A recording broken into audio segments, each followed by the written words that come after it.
welcome back. We have, we're going to recall the meeting here at 1:05. Thank you for all coming back. We said 1 o'clock sharp, and we're only 5 minutes late. And we have our controller with us. So with that, Ms. Cicchetti, if you first, please call our, I guess we're going to go through items 3 through 7. Is that correct? We're going to go to our tax program matters. These matters will be presented by Mr. McCool. So, Mr. McCool, you're welcome. I will call them. Our next items, item 3, tax program matters, property tax matters, non-appearance, consent, petitions for penalty abatement on unitary value. Mr. McCool will present these items for your consideration. Mr. McCool will present the 7 items for your consideration, which may be voted on individually or collectively. These matters are constitutional functions. These items are not subject to contribution disclosure statute. Item 3A, Indigo Generation LLC, SAU 23001. 3B, Larkspur Energy LLC, SAU 23002. 3C, Mariposa Energy LLC, SAU 23003. Item 3D, LCB Communications LLC, SAU 23009. 3E, Bandwidth.com CLEC LLC, SAU 23013. 3F, Forest Hill Telephone Company, SAU 23023, and item 3G, Kerman Telephone Company, SAU 23-024. Mr. McCool? Thank you. Good afternoon, Chair Vasquez and honorable members of the board. My name is Jack McCool, Chief of the State Assessed Properties Division. Before you today for your consideration and adoption are 7 petitions for penalty abatement on unitary value. Each assessee filed their 2023 property statement late, and staff imposed the statutorily required late filing penalty. Each petitioner has subsequently filed an appeal and provided due cause as verified by staff. As a result, staff and petitioners are in agreement on the abatement of these penalties, and I ask for your adoption. Thank you. Thank you. Members, do we have any comments, questions? Seeing, hearing none. I'd like to entertain a motion to adopt the staff's recommendation. It's been moved by my controller. Second. And second by Member Gaines. Do we have any members of the public here to speak on it or any written comments on this, Ms. Cicchetti? All righty. I have no one in the audience, and we have not received any written comments. Let's go to the AT&T moderator. AT&T moderator, is there anyone on the line who'd like to make a public comment regarding this item? Thank you. To make a comment by phone on this item, press 10 on your phone's keypad at this time.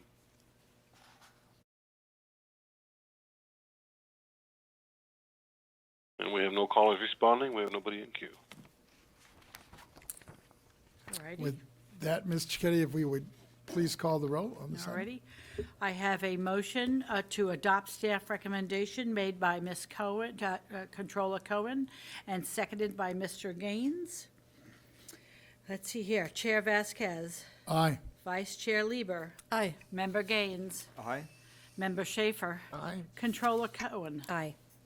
So that's unanimous of all those present. Thank you. With that, I know you have other items. Continue, Mr. McCool. We'll go to item number 4, tax program matters, property tax matters, non-appearance consent, petitions for reassessment of unitary value. These matters are constitutional functions. These items are not subject to contribution disclosure statute. 4A, Fresno MSA Limited Partnership, SAU 23005. 4B, Los Angeles SMSA Limited Partnership, SAU 23006. 4C, Cello Partnership, SAU 23007. 4D, California RSA number 4 Partnership, SAU 23008. And 4E, Citizens Telecommunications Company of California, Inc., SAU 23012. This item will be presented by Mr. McCool. Thank you. Again, members, Jack McCool, Chief State Assessed Properties Division. Before you are 5 petitions for reassessment of unitary value. Staff and petitioners are in agreement on the recommendations, and I ask for your adoption. Thank you.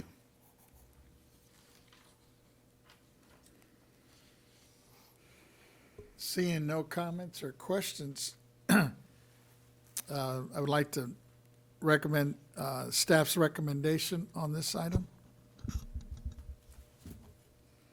And I'll go ahead and move that. And then my vice chair was going to second it. Do we have any written comments on this one? I have no one in the audience who'd like to make a comment on this matter, and we have not received any written comment concerning this item.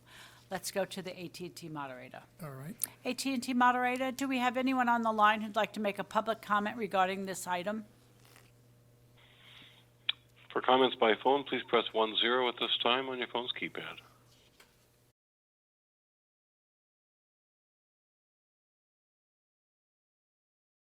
And we have no respondents, no one in queue. Thank you, moderator. All righty, I have a motion presented by Mr. Vasquez and seconded by Vice Chair Lieber to adopt staff recommendation. Chair Vasquez, Aye. Vice Chair Lieber, Aye. Member Gaines, Aye. Member Schaefer, Aye. Controller Cohen. Aye. So that's unanimous of all those present. With that, Mr. Schetti, what's our next item? Our next item is item 5, tax program matters, property tax matters, non-appearance consent, petitions for reassessment of unitary value and penalty abatement. This item is a constitutional function, and this item is not subject to contribution disclosure statute. Item 5A, Sentinel Energy Center LLC, SAU 23-004. This item will be presented by Mr. McCool. Thank you. Members, for this agenda item, the petition for Sentinel Energy Center involves both a penalty abatement request as well as a reassessment of their unitary value. As with the penalty abatements in the earlier agenda items, this petitioner has provided staff with due cause, and we recommend abatement of the penalty. Additionally, staff and petitioner are in agreement on the recommended reassessment amount, and I ask for your adoption of this item. Thank you. Mr. McCool, may I ask a question, Mr. Chair? Yes, Thank go you. ahead, Madam What, Controller. what were the reasons that were submitted for the abatement, request for the abatement? It was staff turnover. So they had a change in staff right around the due dates. So there was a lapse in when they were able to file timely, Okay, thank you. of course.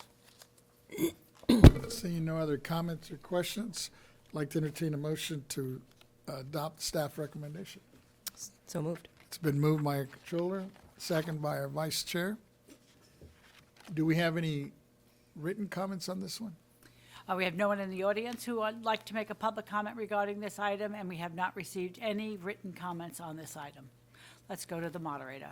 AT&T moderator, do we have anyone on the line who would like to make a public comment regarding this item? For comments on this item, please press 10 at this time.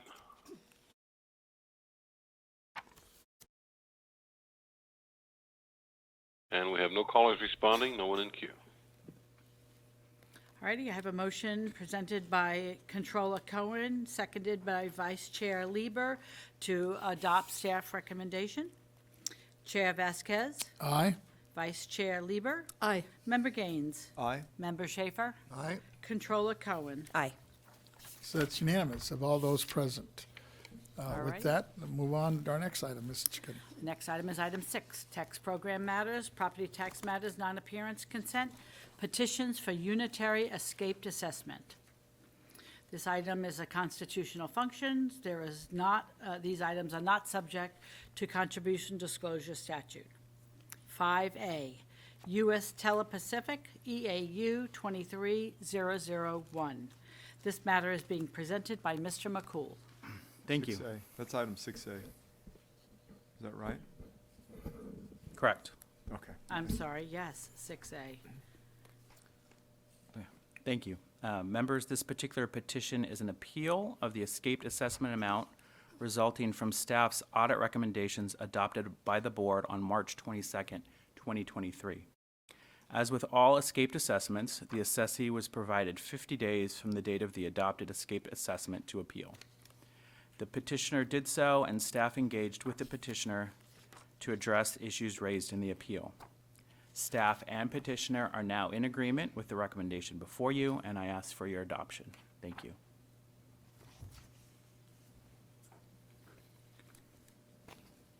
Seeing no hands or comments on this item, I'd like to entertain a motion to adopt the staff's recommendation. It's been moved by our vice chair Second? and second by Member Gaines. Mr. Kitty, do we have any written comments or anybody in the audience? I have no one in the audience today who'd like to make a public comment regarding this item, and I have not received any written, or we have not received any written comments. Let's go to the moderator. AT&T moderator, is there anyone on the line who'd like to make a public comment regarding this item? For comments on this item, press 10 at this time.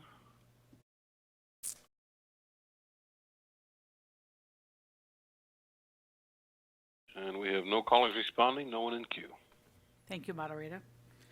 I have a motion to adopt staff recommendation moved by Vice Chair Lieber and seconded by Mr. Gaines.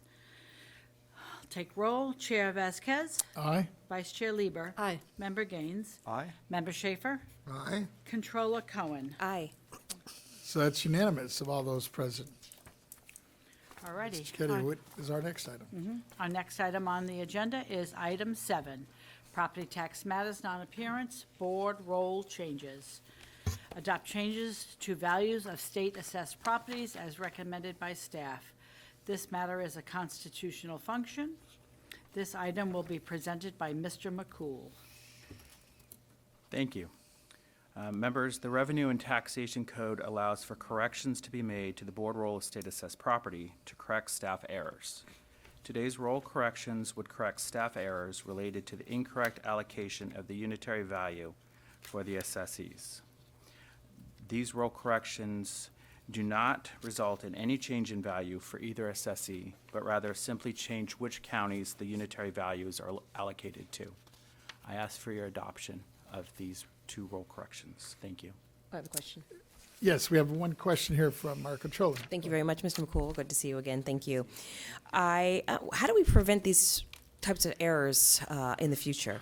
Yeah, so that's a very good question, and it seems that these particular types of errors have been popping up more often recently. So we are actively looking at ways to prevent this. I think the first, so what's happening here is assessees are reporting the property correctly to the correct counties, and there are certain schedules for which those are done.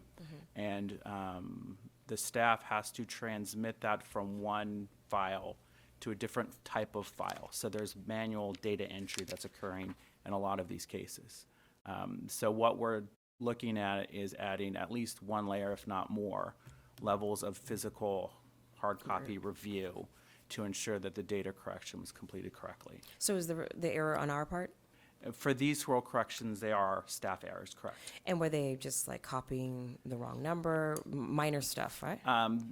Yes, essentially, for one, it was absolutely the same. That was it. There was a number. Each one of our counties has a numerical number assigned to it based on alphabetical order. So that was simply just misentering the numbers. There was another one where, for reasons I'm not sure, I think it was just human error, all the value was attributed to one particular county when it should have been to several. And those are ones where it's a little bit harder to understand how that error was made, but it is during our busy season, and staff are trying to complete their work as quickly as possible. So, you know, we're looking into possible technology solutions for this particular process. There's no easy technology solution that's currently available to us. So it is a manual data entry process at this point. So we're looking for. Do you think it would be helpful if we retrained people or provided additional training? One of the things we're looking at is having different staff do this particular process. So it would be removed partially from the actual appraiser's duties and transferred to somebody who's not working on these particular unitary appraisals at that time. So the data would still be collected the same way it is now, reported the same way to us. But we're looking at the possibility of redirecting this particular function to other staff that aren't pressed for time as much as our auditor appraisers. So now I'm even curious, now I'm getting into the weeds, so that internally, this is something that's happening in your division, this either additional layer of review Yes. or someone else taking on this kind of role and responsibility. Have you noticed, because you've been doing this for a couple Yeah. of years now, have you noticed the same or similar errors happening? I've noticed this particular type of error where we're ascribing the value to the wrong county is happening more often. Is it technology or is it really human? Because, I don't know if we're dealing with spreadsheets and you're just Yeah. kind of populating a cell, It would be preferable if we had a technology solution that could eliminate the error. eliminate the need to have human data entry. But the error is a human error that's made simply because folks are making mistakes. Yeah, understandable. And how do we catch these errors? Sometimes we catch them. Oftentimes the assessee does. They know they have property, say, in 5 counties, and they get they only get 1 tax bill. And they think, well, where are my other tax bills that might call us? And then we realize, oh, An error the was- reason you don't have 5 tax bills is because we accidentally put all your value in 1 county. Yeah. Okay. All right, thank you. I have no other course. questions. Thank you. I wasn't aware of some of these mistakes here. But it sounds like you're working on it. So at the end of the day, you said, I guess some of these are human errors, so. We are, and in some cases, this particular case where the value is assigned to the wrong county, it does sometimes happen from assessee reporting. Those are harder for us to catch because we're not responsible for the numbers that they're reporting. But in these particular cases, it is our staff error, yeah. It was us, okay. Yeah. With that, I'd like to entertain a motion to adopt the staff recommendation. So moved? It's been moved by the controller and second by our vice chair. Ms. Cicchetti, do we have anybody in the audience or any written comments on this? We have no one in the audience who'd like to make a public comment regarding this item, and Board Proceedings has not received any written comments. Let's go to the AT&T moderator. AT&T moderator, is there anyone on the line who'd like to make a public comment regarding this item? For comment on this item, please press 10 at this time.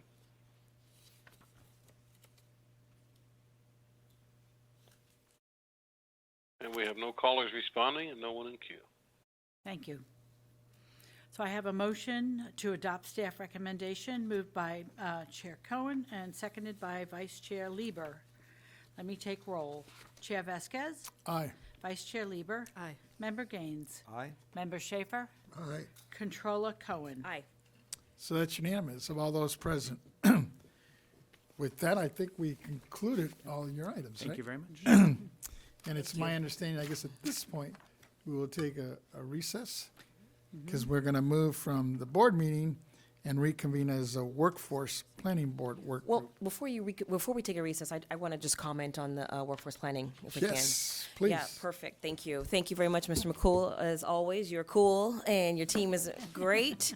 I enjoy the presentation. It's good to be back here at the Board of Equalization. Colleagues, nice to see you all.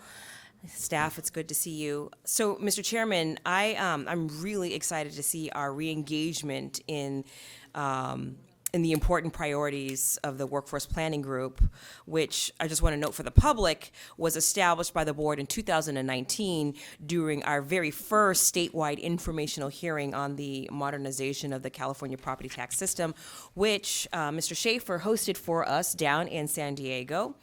And these priorities for the Workforce Planning Group are delineated in the charge document. This is, again, just a point of reference for anyone in the audience or listening at home. The charge document, my staff created it when we were on the Board of Equalization, and then we shared it with the entire board. And at that time, we embarked on addressing very specific workforce planning issues facing the agency and these workforce issues that were facing the 58 county and assessors. And of course, our initial findings in this area were exasperated by then the potential passage of the split roll provision. I think that was it, Prop 16? Prop 20, 15. 15, Prop 15. Got it. But, regardless, it was apparent, as delineated in our charge document for the work group, that we are committed to addressing the recruitment, the retention, the training, and the continuous education, and of course, the compensation of our current workforce as well as the future workforce.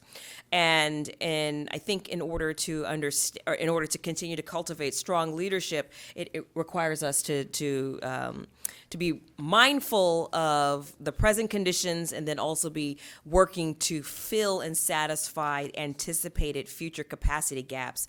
Particularly, we need to pay attention to the strategic investment in the workforce planning by this board, what you guys are doing, what we are doing. And so under the leadership of our prior executive director, you guys may recall Brenda Fleming, we launched a significant initiatives in this area. And specifically, we pointed out the importance of surveying the assessors so we could better understand the unique challenges that they're facing in their respective counties. Because we know for a fact, rural counties don't have the same problems as the urban counties, and agricultural counties don't have same problems. So everyone is kind of unique. We cannot take a cookie cutter approach into solving some of these workforce challenges. And we did this by also conducting a compensation survey which focused on the talent within the property tax administration space. And we paid careful attention to reestablishing partnerships with the colleges and universities. Chair Vasquez, I think you also stepped into the space to help us continue to build a comprehensive training and continuous education program within the agency. Ultimately, to do what, folks? But to continue to build a pipeline of talent so that it will address future needs for the state of California. Ms. Fleming and I met with strategic partners to initiate this work.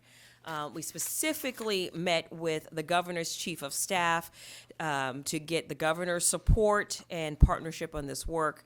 And the chief of staff strongly recommended that I meet with the California Community College chancellor, and she helped initiate that introduction. And then Ms. Fleming and I, we met with Chancellor Oakley and key members of his leadership team to launch a pilot certificate program and on-the-job training programs that were executed in Northern California. However, due to COVID-19, which will be forever written in history as just a, I don't know, I don't even have the words for it, but COVID-19 really messed up a lot of things. And we've lost momentum, but what happened is that due to COVID-19, the untimely departure of our executive director, we weren't able to realize the vision that we set to accomplish. And so that is why today's conversation is really pivotal, because we are re-engaging and regenerating that momentum.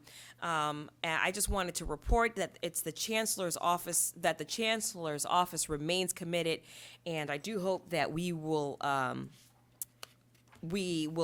realize the vision so that we are continuing down this pathway of solving some of our anticipated challenges, workforce challenges. And so, as you know, and I think it was in 2020, we convened the workforce planning work group meeting. Remember, it was all online. We were doing it from the comforts of our home. I was still nursing a little infant at the time, but nonetheless, the information that we garnered was informative, and it amplified specific detail on the workforce planning issues facing the board and as well as the county assessors.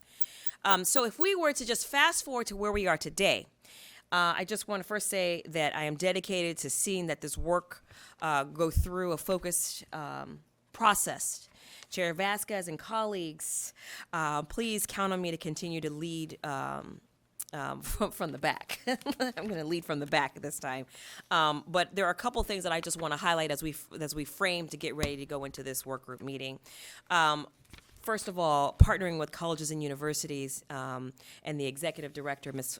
Stowers, to establish a pilot certificate program on training programs. Mr. Vasquez, I think we've already started this process, so I'm enthusiastic to see where we end.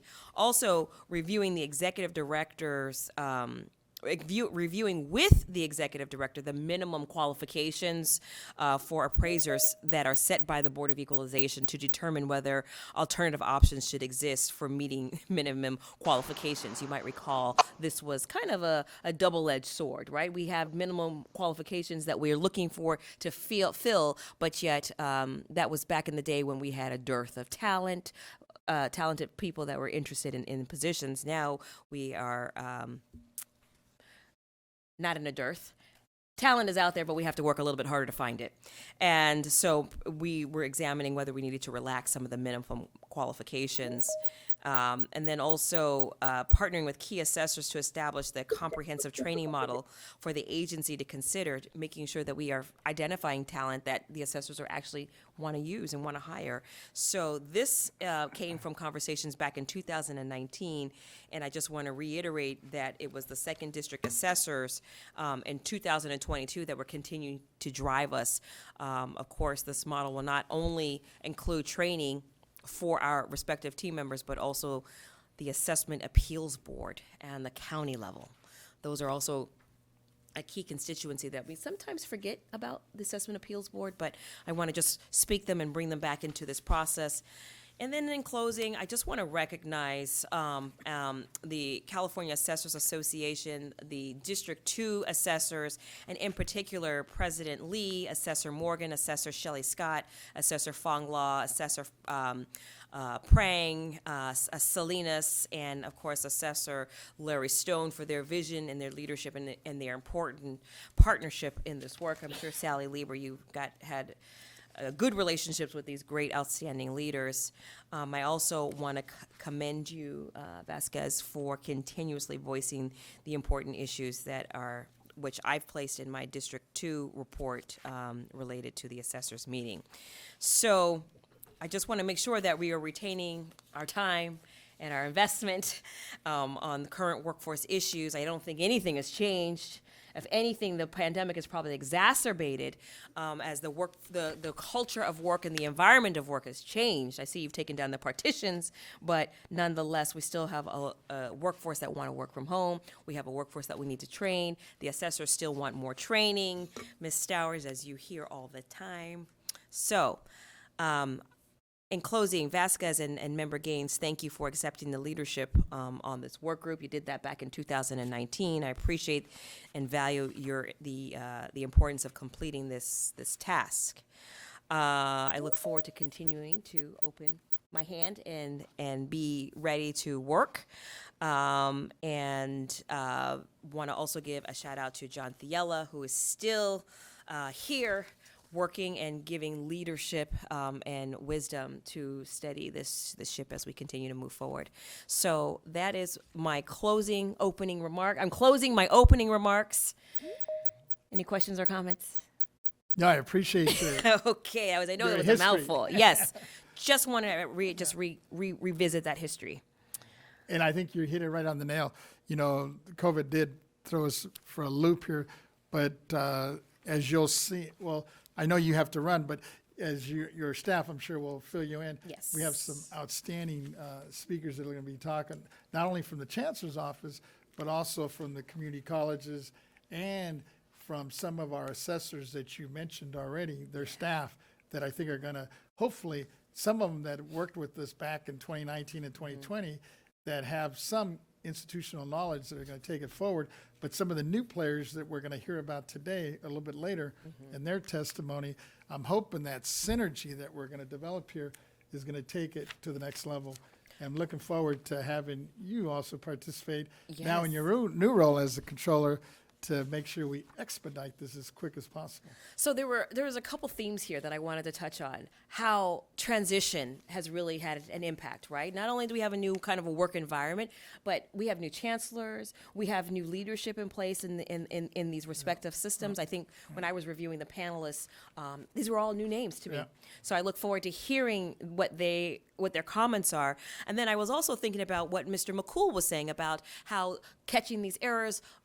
We started the modernization of this process.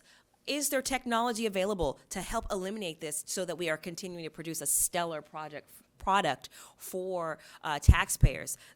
perhaps this is also something that we can begin to think about in our conversations so that we can continue to increase our productivity, most importantly, our efficiency, and so that we're not seeing errors after the same errors over and over again. So I look forward. It's exciting. Appreciate it. Momentum. It's with us. All right, let's Gonna get do it. started. And Member Gaines and his staff has been real helpful Oh, on yep. this. And as you'll see in a little bit, in a few minutes here. But do we have to officially take a recess, right? Yes, Before we have to, I wanna we get have to into do it, but some staff. I'll get back to you. Maybe, Refiguring. can I make some opening comments Yes. at the appropriate time? If you want to take recess? Yeah, whatever. we got to switch then. We have to switch into the board worker. Exactly, that's what we Yes, need to yeah. get Good. into. Yeah. Yeah. Okay. Then Thank we'll- you. I just wanted to thank Controller Cohen for your leadership, because it's very helpful to go back through that history, just as a refresher for ourselves, but also for the public, and the work goes on. So I'm looking does. forward to looking at what our goals ought to be and making sure that we have the proper workforce for the future. It's a dilemma throughout the state and through our assessors' offices and here at the BoE, so, thank you. Thank you, and I know you have to run, but appreciate the fact that you're able to come through. And I know we'll be seeing you here again, Yes, hopefully sooner rather than later. yes. With that, Ms. Cicchetti, do we need to officially take a recess, right? Go for recess for 5 minutes? For 5 minutes? that'd And be then good. we'll reconvene. So we have 1:36, we'll take a 5-minute break and then reconvene. Thank you. All right. Thank you.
Okay,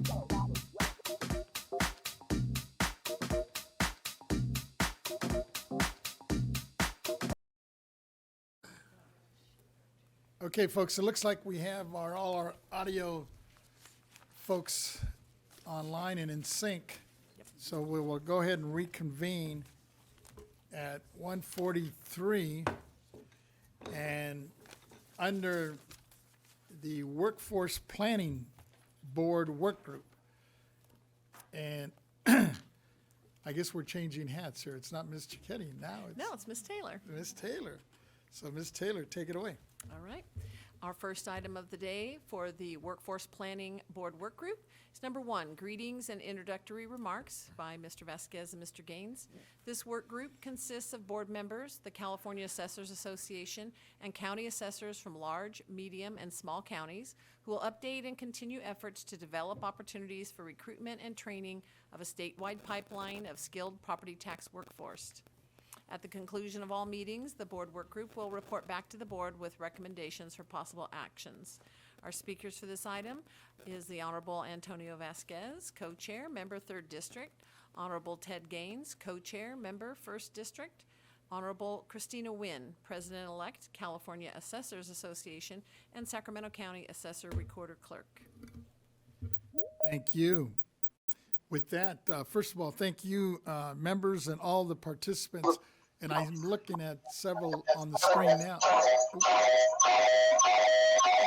I thought we had all our technical issues. Somebody on Teams has their phone on at the same time as their Teams. Oh, is that what it was? Okay. Let's start. Yeah, once again, I would just want to thank the members and all the participants for joining us today. And for those that are here in the audience and those that are listening in, I think you're going to be impressed with the speakers and the quality of their presentations. But I'd like to move into them as quick as possible because we have a long lineup, and I want to make sure we give them adequate time so we can get this all done before the close of business today. But with that, let me turn it over to my co-chair, Member Gaines, to give some opening remarks and to also introduce the CAA President-elect, Assessor Nguyen, who is with us today as well. With that, Member Gaines. Thank you very much, Chair Vasquez, and I'll be brief because I'm very excited to get to the speakers. California's higher education system is the largest of any state, and each of the 3 segments play an important part in preparing students to prosper in our state. The scope of academic and career interests students and mid-career professionals can pursue is staggering, and it's critical that we continue to support our UC, CSU, and community colleges so they can continue to play their crucial role in the state's success. I look forward to hearing how we can further leverage these incredible resources to help ensure that our county assessors, the BoE, and all of the private entities that play a role in our property tax system can find qualified staff. Fair, timely administration of property taxes depends on a fully staffed, highly trained professionals, and I appreciate efforts to work together to ensure we serve taxpayers as well. Thank you. Thank you, Member Gaines. It was just brought to my attention that the provost we have online here, Mr. Newman, has a 2 o'clock drop time. So if we can get the provost on, that would first. Is that a possibility? Certainly, yeah. Yes. Okay. And then we'll move back to the others online. All right, so are we looking for Provost Newman. Provost Newman? Yeah, she's online here, right there. UC All right. Provost. Oh, I see. Okay. Okay. Why don't I go ahead and just call that item? Provost Newman is speaking under item 2, opportunities to build a strong pipeline of appraisers and auditor appraisers through community college and university curriculum programs, internships, and partners. Our first speaker is Catherine Newman, Provost and Executive Vice President of Academic Affairs, Chancellor's Distinguished Professor of Sociology and Public Policy at UC Berkeley. Welcome. I don't know if she can hear me, but I can see you. I think you might be muted, though.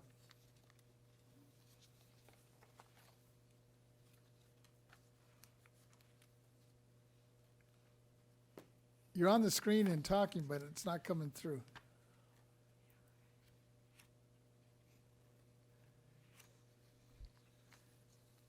Looks like she's trying to get some technical assistance here. It's not on our side.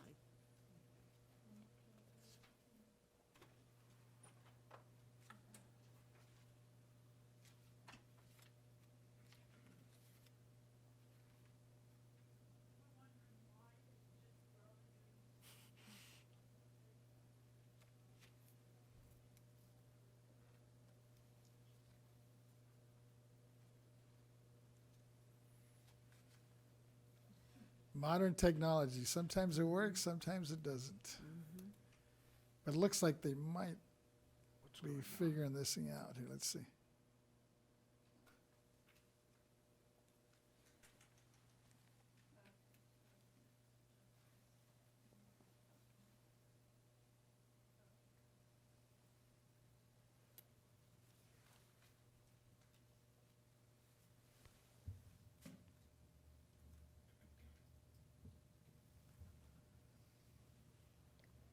Would you like to have Ms.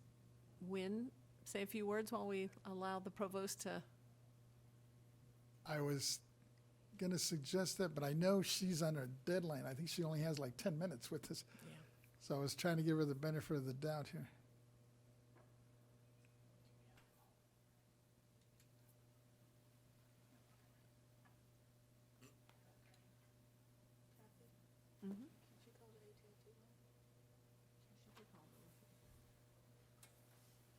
What?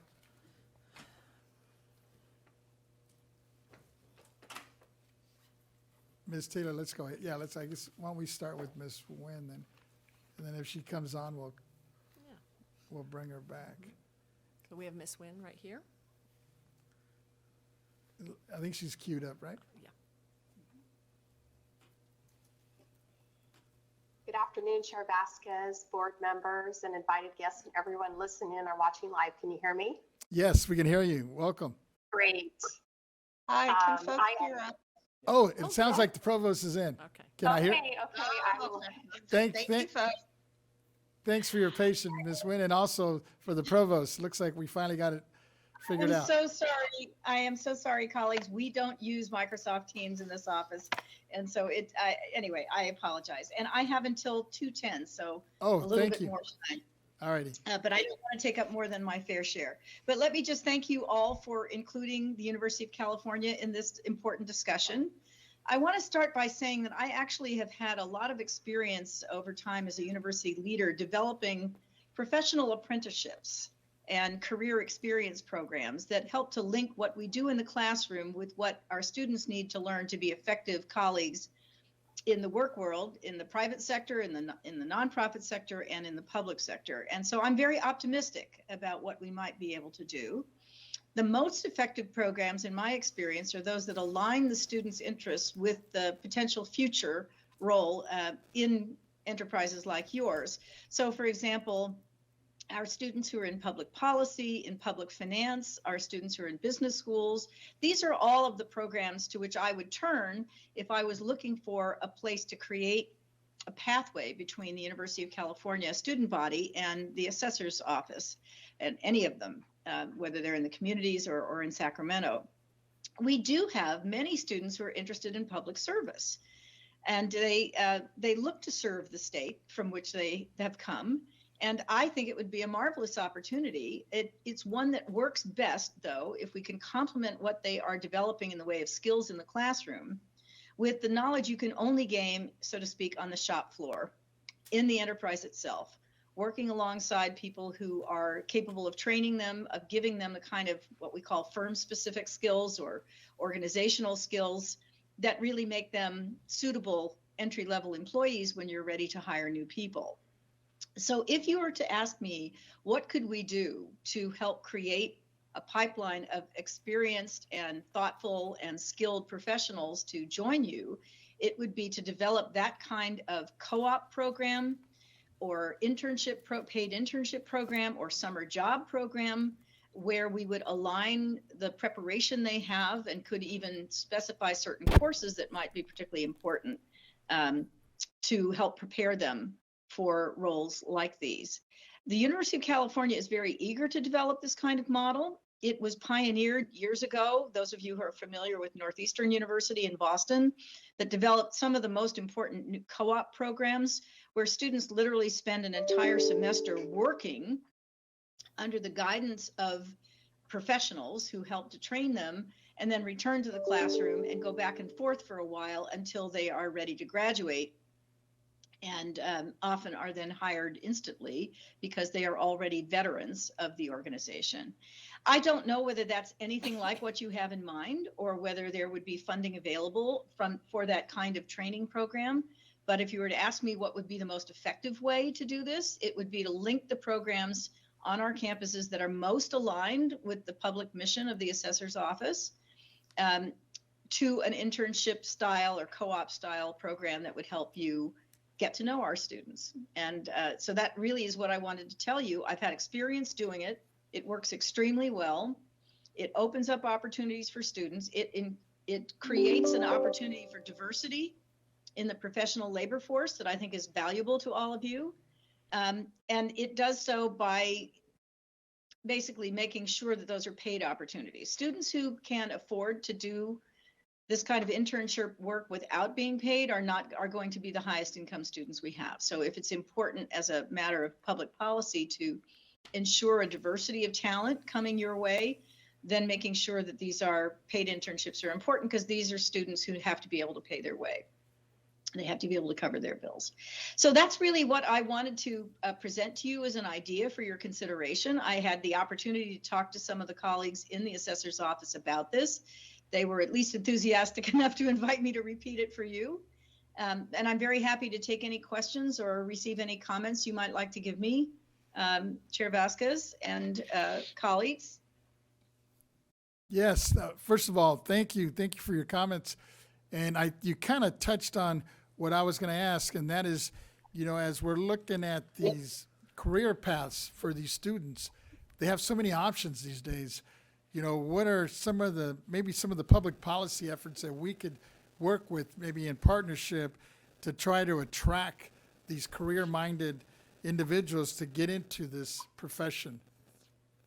Well, I think the point that was made when I had a previous conversation with our colleagues in the assessor's office was that experience operating and learning within the tax system is a very important professional opportunity for our students. If they want to enter public service, or even if they envision themselves joining one of the big four accounting firms at some point, this is a vital experience. And so I think making that opportunity possible for them is a very important career opportunity. The tax system is at the heart of how we, as you well know, of how we finance the public sector.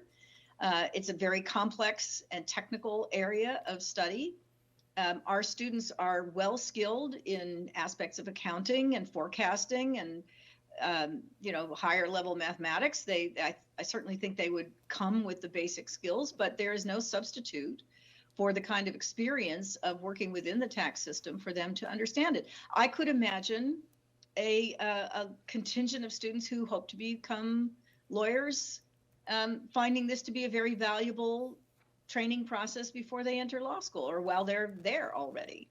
So there are many, to me, the key in making this work is that you have to find the students who are, in a sense, predisposed to be interested in these topical areas. And so those would be, as I mentioned, students in public policy, students in our business schools. These are the people who already have chosen a pathway for themselves that's consistent with the kind of experience that I think you would be looking for. Thank you. Let me turn to my co-chair, Member Gaines, and then I'll open it up to the other members as well.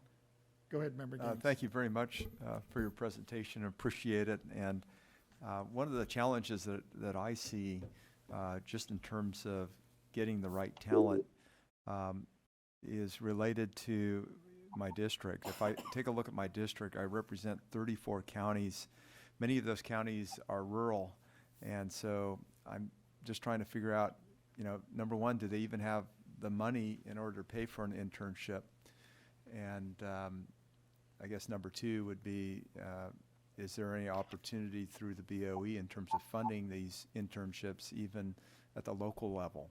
And because I think you're correct in your assessment that people need, they need the experience. And if they are going to law school and becoming tax attorneys or CPAs or something of that nature, what great experience that they could learn by working either at the county level or at the state level. But how do we help? I'm trying to figure out how to help my small counties too through the whole process. I'm sure you're better at figuring that out than I would be, but my hope would be that some form of collective contribution among the counties would make it less burdensome for each one. Also, if we were to try to find students whose families live in the region, Mm-hmm. I mean, we recruit from all over the state. Our students come from everywhere. Then, enabling them perhaps to live at home rather than have to rent during the summer or whatever, there are ways to mitigate some of those costs. In general, don't tell anyone I said this, but in general, students are not super expensive. So I don't think you would find this a budget breaker, but they do have to earn money in order to pay their bills. So I wouldn't want you to come away with the impression that they can afford to do this pro bono. They really can't. Mm-hmm. But I don't think they are big ticket items either. Mm-hmm. And if in the long run, your goal is to recruit and nurture talent that's going to enter your profession, it does require some commitment, I think, in the way of a budget stream to make it real.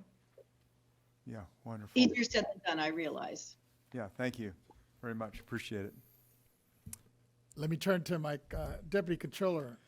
Thank you, Chairman and Provost Newman. I really appreciate you coming to present before this body and your leadership at one of the finest university systems in the world.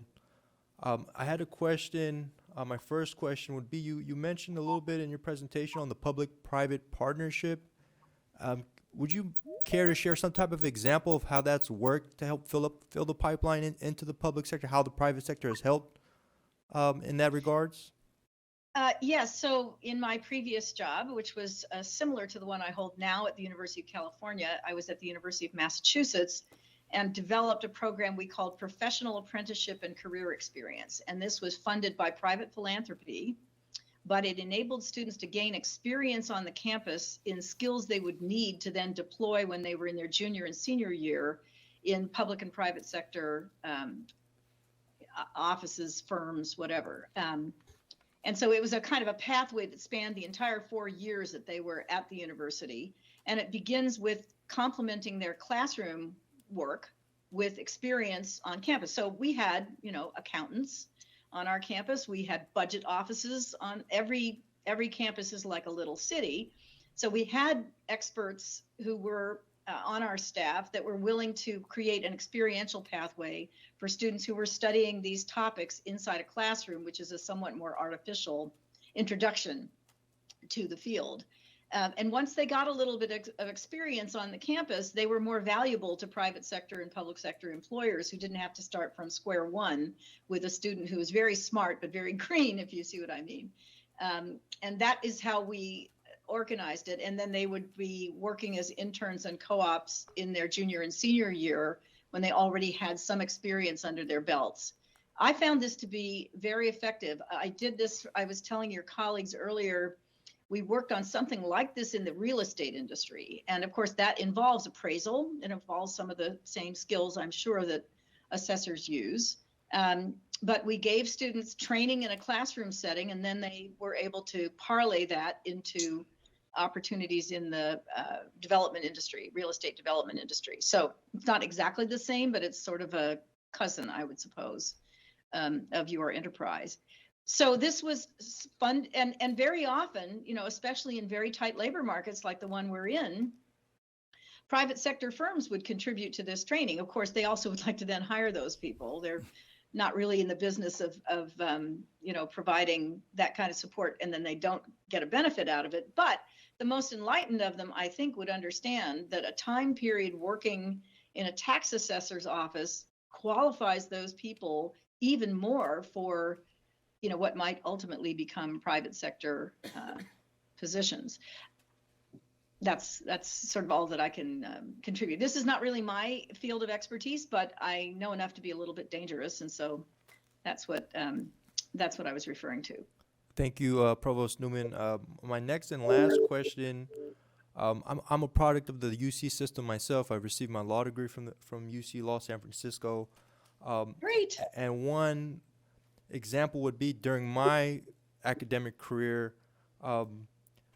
if there wasn't a paid opportunity, at least I would be able to get some type of credit from the school for this type of internship, which will lead to a pathway of graduation. I was just wondering your thoughts on that. If there's not necessarily a paid opportunity, but students are still receiving credit for the internship and the work that's being done, well, of course, with some type of professor supervision.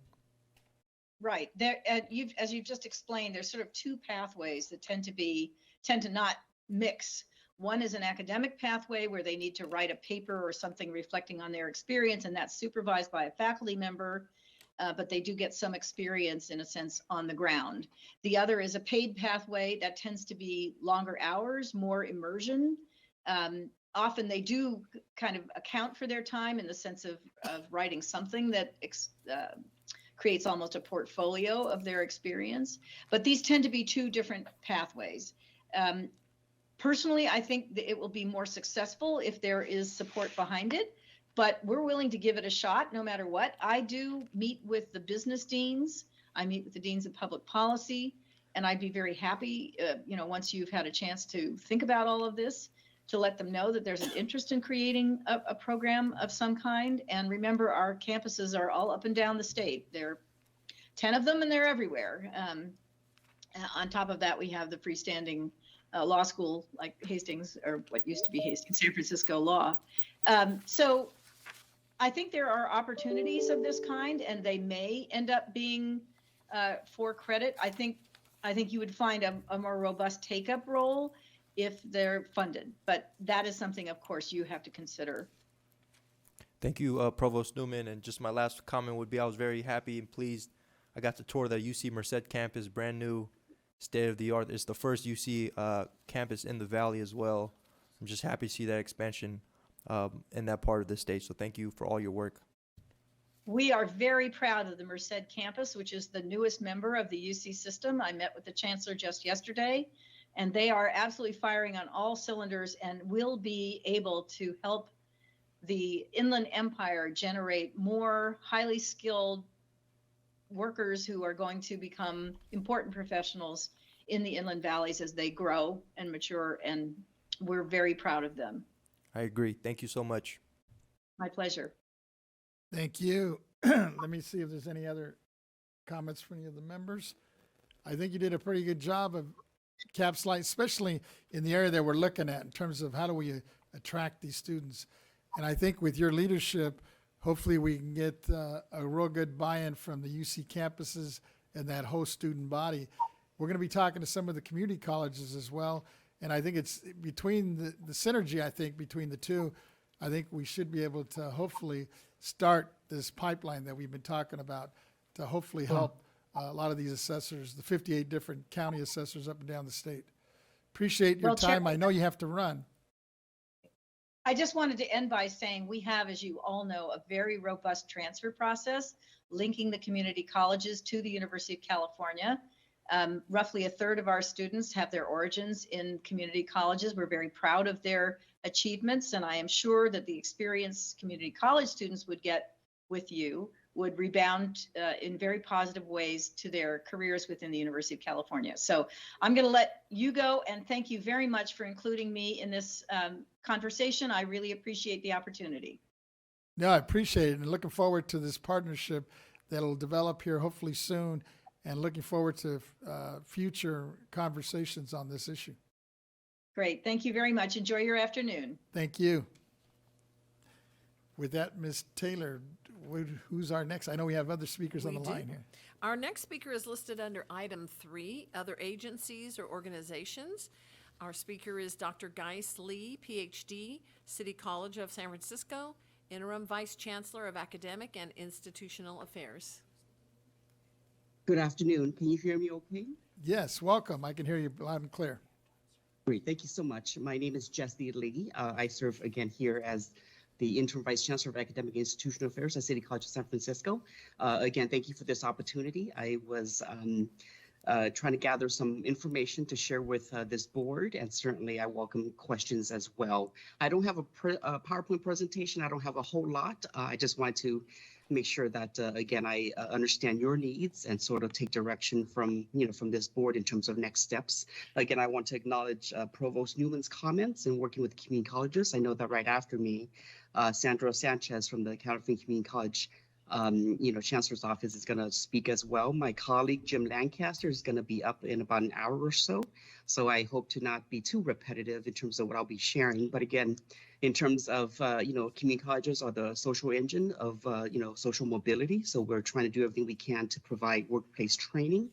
And again, as I understand, today's meeting, this particular topic, what are we doing at CCSF with regard to auditors training program and appraisers training program? And the short version is that we don't have those two programs currently in our catalog at CCSF. So again, I just want to share with you that, we currently do not have those two programs, but certainly we'll be happy to look at creating a pipeline to get more folks into these two professions. What we do have, though, we do have two courses in real estate appraisal. I think that's something that Provost Newman alluded to earlier. We do have two courses in our robust real estate program in terms of, again, real estate appraisal. Certainly, we need to confer with our faculty chairs and academic senate to look at identifying ways to create new programs in terms of program development, course curriculum development. We do need to go through that shared governance process. So at this point in time, certainly I'm open to whatever it is that we want to do or we need to do in terms of partnering with, again, other agencies. Again, real estate appraisal is something that we have a great, training on, but is not in itself a program. It's part of the real estate program. So I'll pause here real quick just in case folks have any questions before I go on to the next. Okay, so far? Oh, wait, we do have one from our Deputy Controller. Hang on a second. Thank you, Yes. Dr. Lee. I really appreciate you coming before this body to present. I know it was a little bit of a short notice. I want to extend my best to Dr. Martin, the Chancellor of City College of San Yes. Francisco. We thought it was really, really important, the chairman and I, to bring, and the Senator Gaines, to bring one of the biggest city college campuses in the country to present before this body. So you mentioned that you only have two classes in real estate. So I'm assuming there's no degrees in real estate, not an AA or an AS that a student can receive. And if not, what can City College and the board do to make sure that those classes are being implemented and there is a pathway for students that are interested in real estate to receive that AA or AS? Yeah, we do have certificates. Again, this is very, very, very popular. We do have faculty, full-time and part-time, teaching in the real estate program. We do, again, have certificates. And again, folks can pretty much complete their certificates in 2 semesters if they're able to take a full load. In terms of a ADT, in terms of, some kind of, degree, we can certainly look at making sure that we, again, take efforts to make that happen. Certainly, Leo Bello, I want to acknowledge Leo. He is our real estate program coordinator. He was a former business department chair. I need to confer with him as well. Leo, again, is an expert in this field. And again, I don't want to speak out of turn in terms of what we can do, but we can certainly do a lot more in the area of real estate. In terms of appraisal, certainly that's something that is a bigger picture question in terms of how does that fit with our existing departments and programs.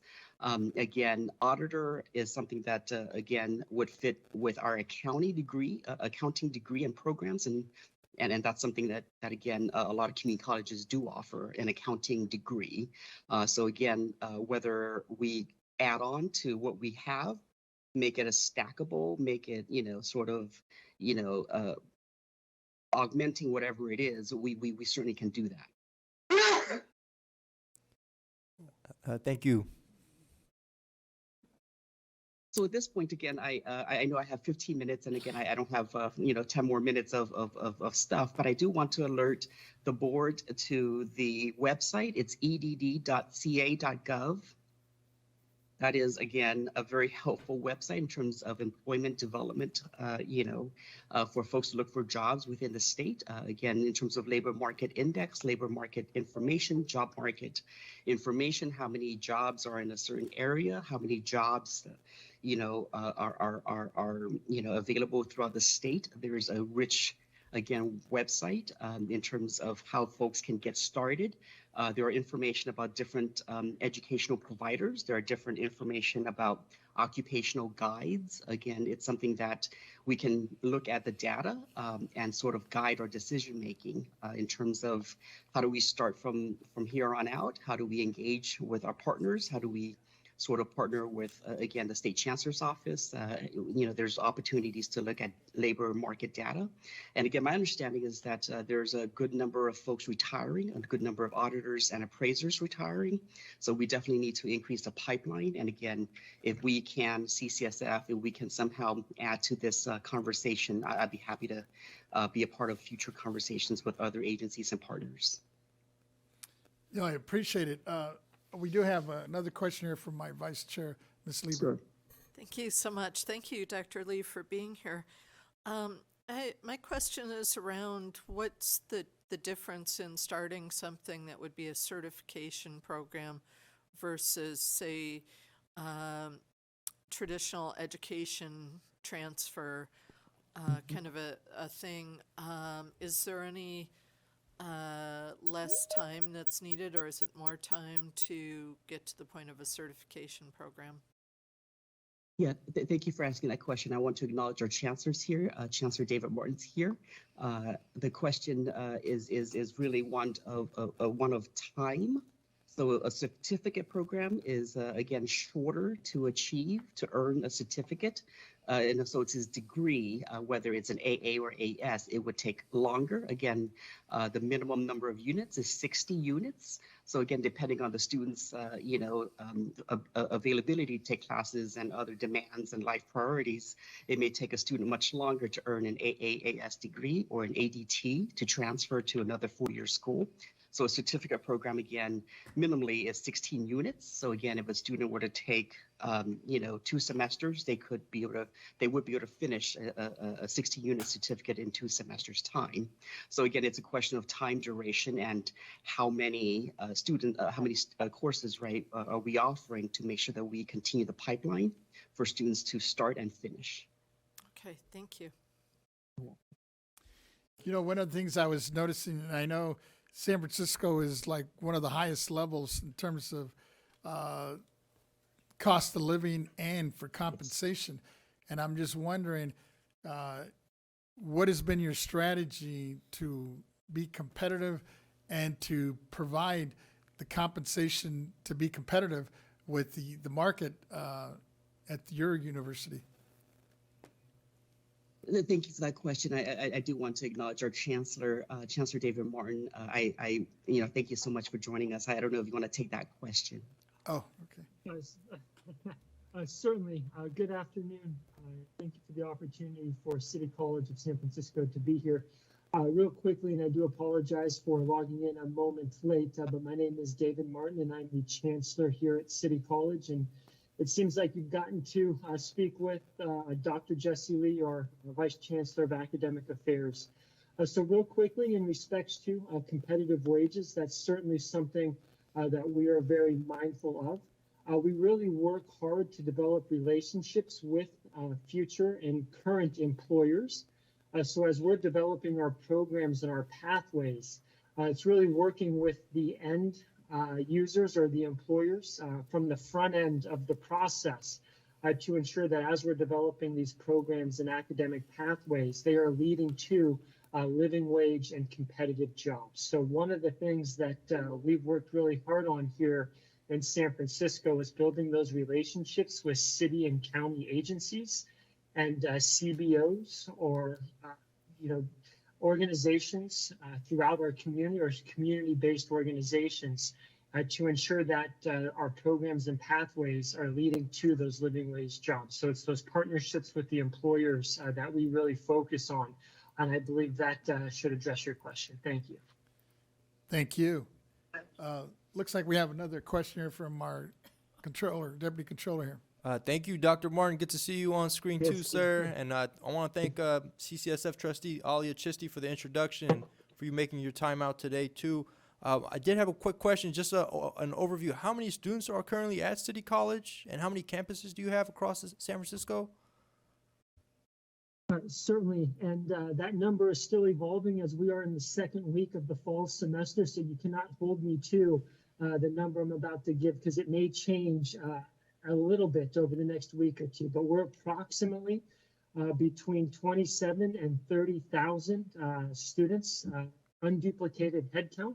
We do have a large non-credit population, which is open entry, open exit. So we have thousands of students that come to us at any given point in the semester and start engaging in City College. But as we stand today, we're between 27 to 30,000 each semester here at City College. We also have one primary campus here in San Francisco, but we also have, I believe, 6 educational centers spread out throughout the city and county of San Francisco. So we do have about 7 brick and mortar locations throughout the city and county.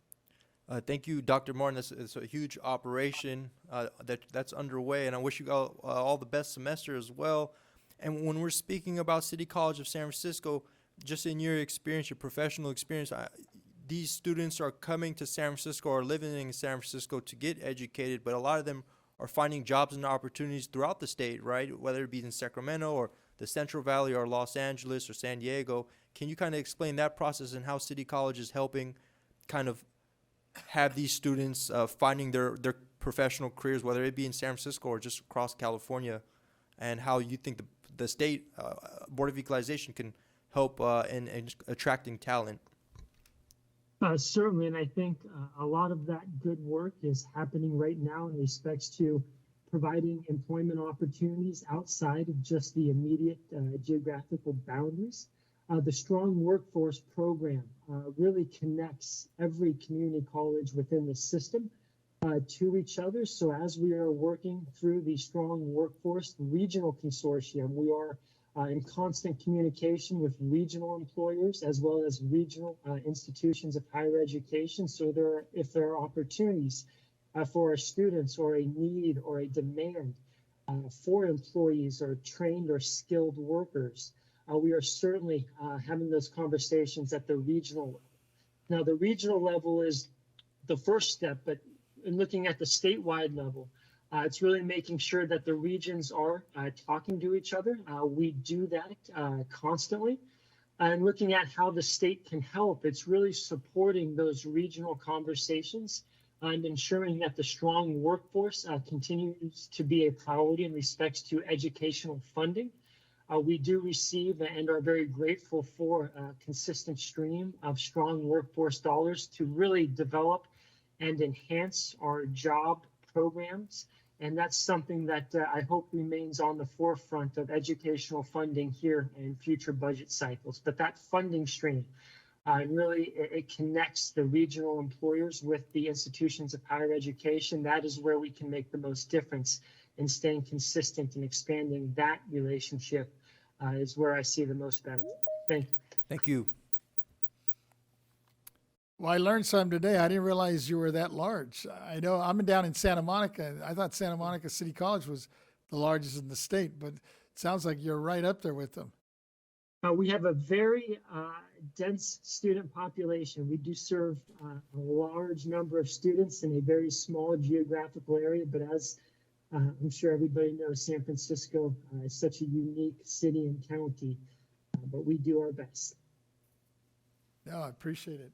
I think we're good. I don't see any other hands or comments. Appreciate your time for both of you to share your thoughts and ideas, and looking forward to this partnership as we move forward to try to solve this problem and create this pipeline. You know, we have been talking about, especially, you know, as we bring these students in from the community college into the universities and hopefully into the workforce. Yeah. Thank you for the opportunity to be here. Thank you. With that, Ms. Taylor, do we still have Christina Wim on the line? Yeah, I think Miss Wynn is still on the line. Because I don't see her on the screen, but maybe I'm looking at the wrong. There she is. Oh, there she is. Okay. I want to make sure we didn't lose you.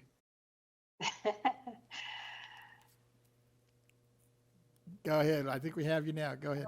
Okay, I'm back. I am Christina Wynn, Sacramento County Assessor and CAA President-elect. Thank you for including me in today's meeting. I am filling in for CAA President Christine Lee, who could not be here today. Hopefully I can add to your momentum. President Lee prepared a few remarks that I will share with you. Quote, "The California Assessors Association appreciates the Board of Equalization allowing us to participate in the board's workforce planning meeting. Having a workforce plan in place will contribute to allowing all of our offices to run effectively. A plan that includes enhanced recruitments and beneficial hiring processes is the beginning, but must be followed with resources for training and development of new employees. Of course, ongoing training and development, positive cultural environment, continual organizational improvement, and fair wages are all necessary for retention. I think we all recognize that the workforce has changed over the last few years, and it is important to respond to the changes in order to retain employees." End quote. And so since this is my first time speaking to the working group, I would like to share some information about Sacramento County with regards to today's topic. Would that be okay? Sure, go ahead.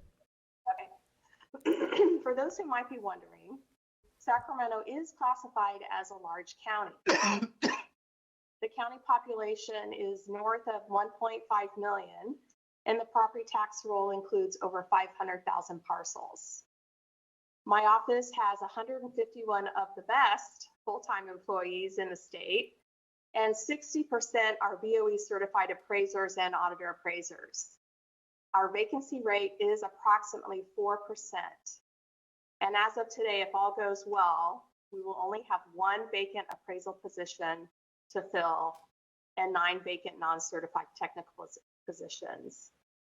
Historically, recruiting for the auditor appraiser positions has been the most challenging due to the accounting degree requirement. To improve hiring and retention, we have structured our positions to create multiple entry points and career paths from entry level to management, no college degree required. For college level recruiting, we have a paid student intern program, and we regularly attend job fairs at Sacramento State and UC Davis.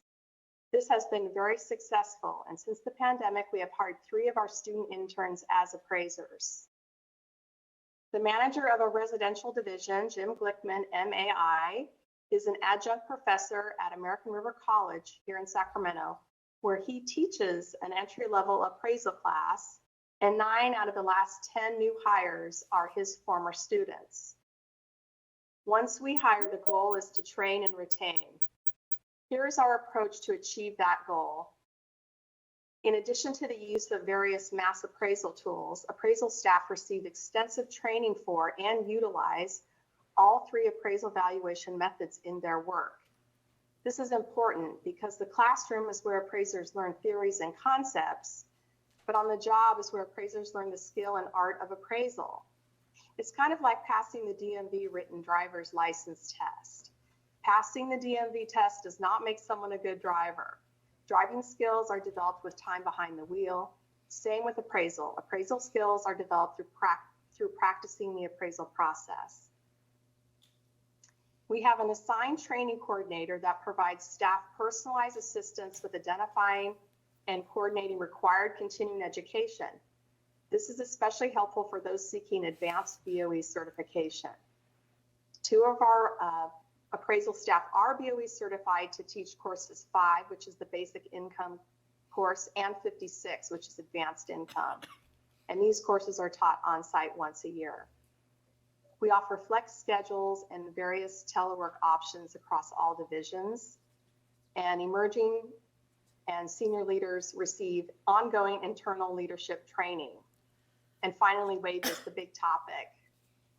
Wages are monitored when labor contracts are negotiated, and in Sacramento County, that's about once every 3 years.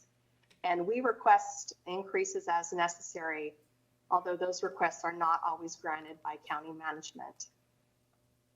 And that concludes my remarks if there are any questions. Thank you. Yeah, it looks like we have several here. Let me start with my co-chair, Member Gaines. Yeah, thank you very much, Christina, for your presentation, and I'm really impressed at how low your vacancy positions are. You had mentioned some internships, and I'm just curious as to, are you getting what you need in terms of being able to find the right talent for Sacramento County's assessor's office? Well, I would say that we have been, however, it's getting more challenging. And really, like I said before, the auditor appraiser class is becoming the most difficult to hire. And basically, you know, people who get their degree in accounting for the kind of wages that we offer, which are competitive when you look at other assessors' offices, are not competitive to those individuals who are looking at the private sector. And also, as the mother of a recent college graduate, I do know that there are a lot of young people who choose not to go into government service for various reasons. And I don't think that they view it as a long-term opportunity for them. And I think we might have to work on that a little bit and figure out how to attract younger people. I just think we have some work to do in that area, but in certain job classes, particularly where a degree is required, that's where the most challenge is. Now, for the appraisers, we do not require a degree, so there are ways to bring people in through multiple pipelines. And so that is not as difficult for us to fill, although we are finding, you know, that a lot of people will agree to an interview, but then maybe not show up. So that's just since the pandemic, and that's something we've noticed. So the challenges are increasing, but so far we're doing okay. Great, thank you. Assessor Wynn, I'm just also curious, do you have college graduates that want to work at the assessor's office for the experience and then transfer to the private sector? We hired, let's see, we've hired and since the pandemic, 3 of our student interns to work here at the assessor's office for our pay. So we have, you know, most of them will stay. Some don't, they choose to go on and do something else. But if they come, a lot of them do accept pay as part of being an intern. I think that might be part of what your question is. Mm-hmm. They do want to have some pay. And then of course, if they're a UC student, they can choose to just receive the credit for graduation. Sure, okay, great, thank you. Thank you for your comments. I had one quick question for you, and I think there's some others too. As I recall, I think your office has like an outreach program for students interested in joining the appraisal workforce. How's that been working out? And is that something that maybe we could replicate with other counties? Well, we do it. Yeah, I think what you mean is we do attend the job fairs. Is that what you're referring to the college job fairs? And we have a website. We have a page on our website where it features our student intern program. Is that considered your outreach program? Yes. Okay.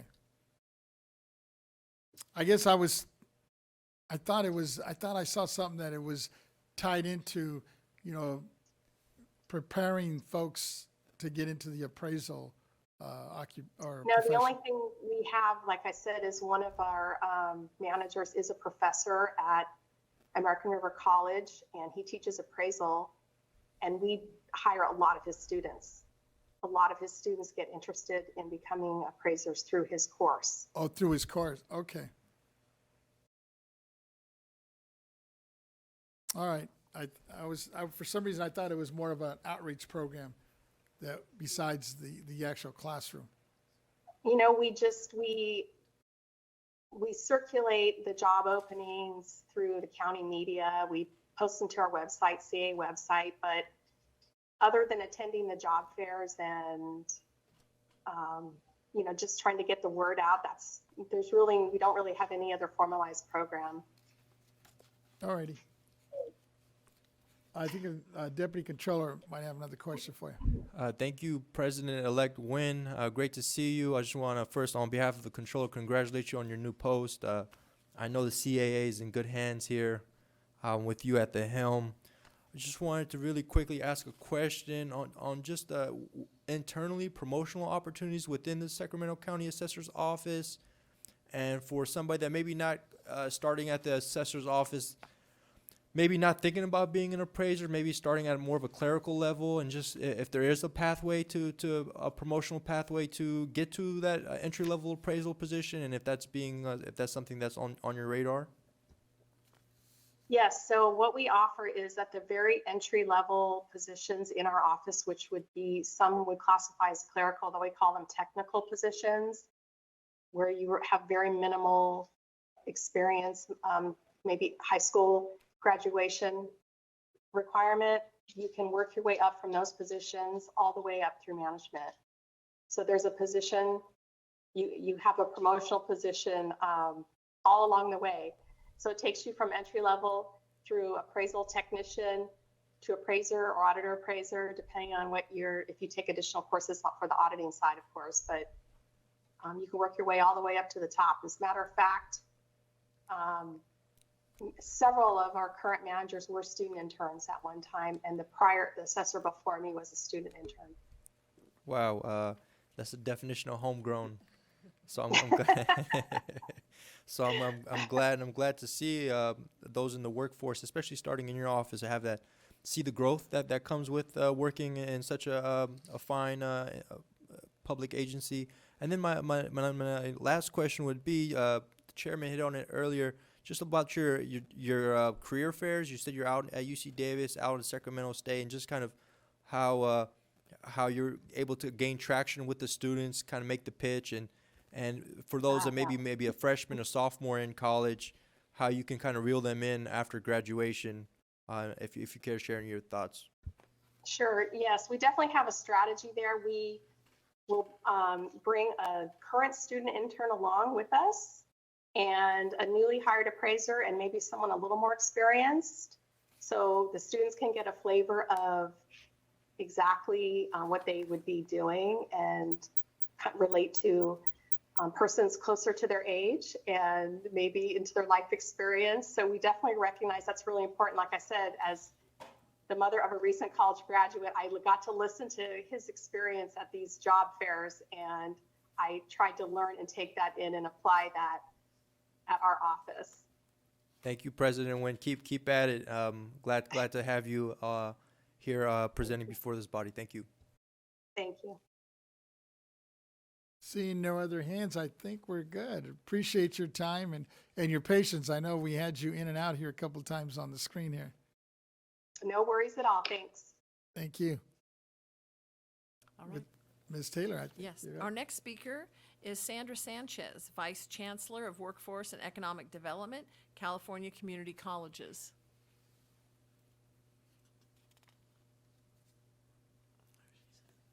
Good afternoon. Are you able to hear me? I've been having connection issues. No, you're coming in loud and clear. Welcome. Well, good afternoon. It's a pleasure to be with you this afternoon. I actually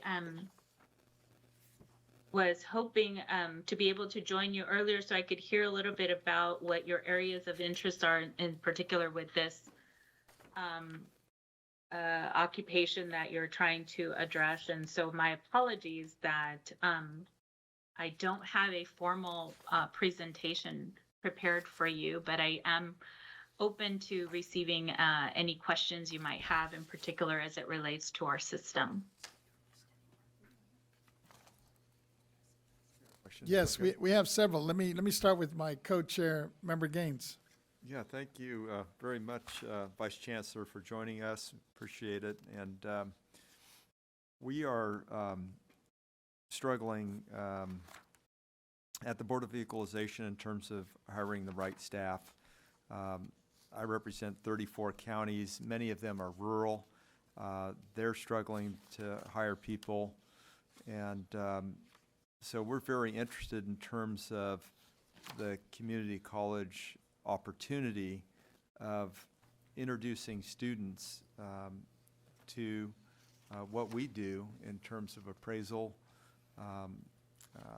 positions and other positions within our offices. And so any advice that you could provide us in terms of our ability to reach out to students and let them know that there's these opportunities even at the high school level, community college level, or college level for them to develop an entire career working at the BoE or any of our 58 county assessors. So any advice that you could provide for us, we'd sure appreciate. Well, great. Thank you for that question. Absolutely, there is a lot that our system can do to support your efforts. Just to give you a little bit of information about our system, we have 115 colleges across the state of California. One of the strategies that I would suggest is that we break up our state into regions, and I would love to connect your local resources to our regional colleges and support your efforts in terms of recruitment.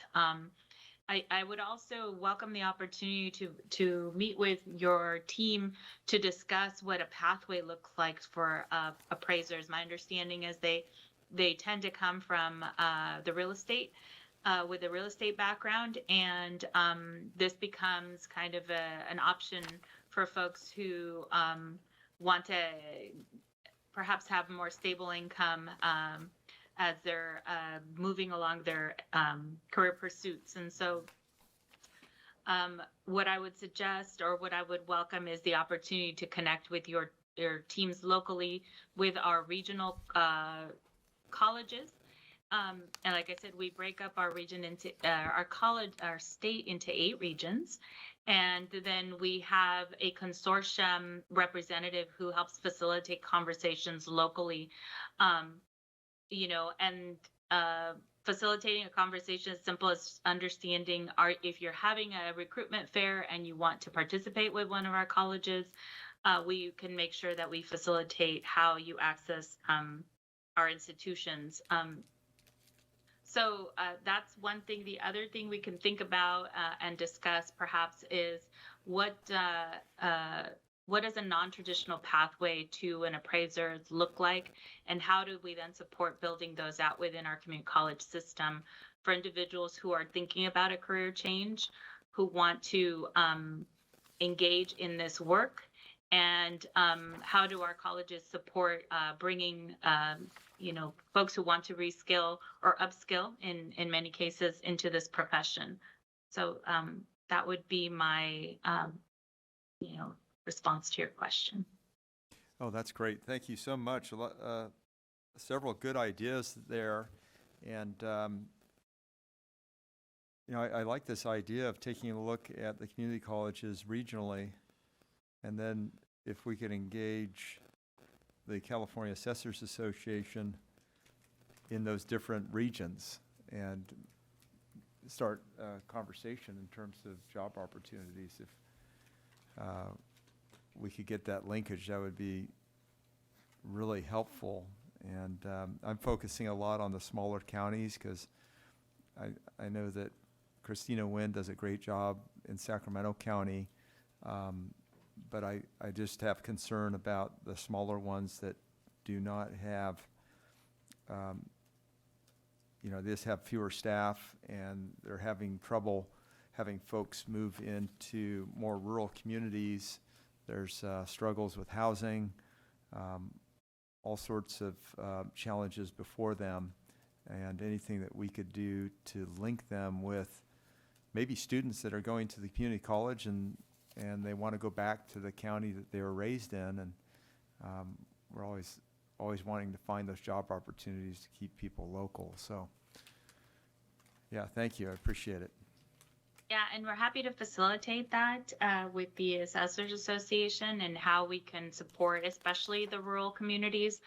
We have some of our regions are geographically really large, right? Because but we have colleges all over the state. And so by taking a regional approach, we can leverage potentially multiple colleges in a region who can support these efforts. So it doesn't fall on one institution. There could be various degrees of support with the different institutions that are in those regions. So absolutely happy to facilitate those conversations. That's great, and maybe we could have Christina Nguyen weigh in at whatever the appropriate time is, but just so that it's not lost just in discussion, but there's an opportunity to follow up. Yeah, thank you. We have another question here from my vice chair, Ms. Lieber. Thank you. Thank you so much for being here with us today. And I wanted to ask a question about when you're going through your process of looking at emerging fields or existing opportunities to create education and programming around. How does that process get started? Should we be looking at kind of a concentrated needs assessment for statewide to present to you, or how does the ball get rolling? So in terms of developing new programs, we look at labor market demand data where we have high concentrations of demand. And so that's usually where we start. With that, then we look at what's, when I say demand, we look at specific to that occupation in that region, so that we can then identify what are the colleges in that region who might have curriculum that already aligns, or curriculum that is adjacent to the occupation you're training for to facilitate the development of a pathway. And then we also look at who are the demographics that are most likely to engage in this work, and does that pathway lead to degrees or is it a certificate?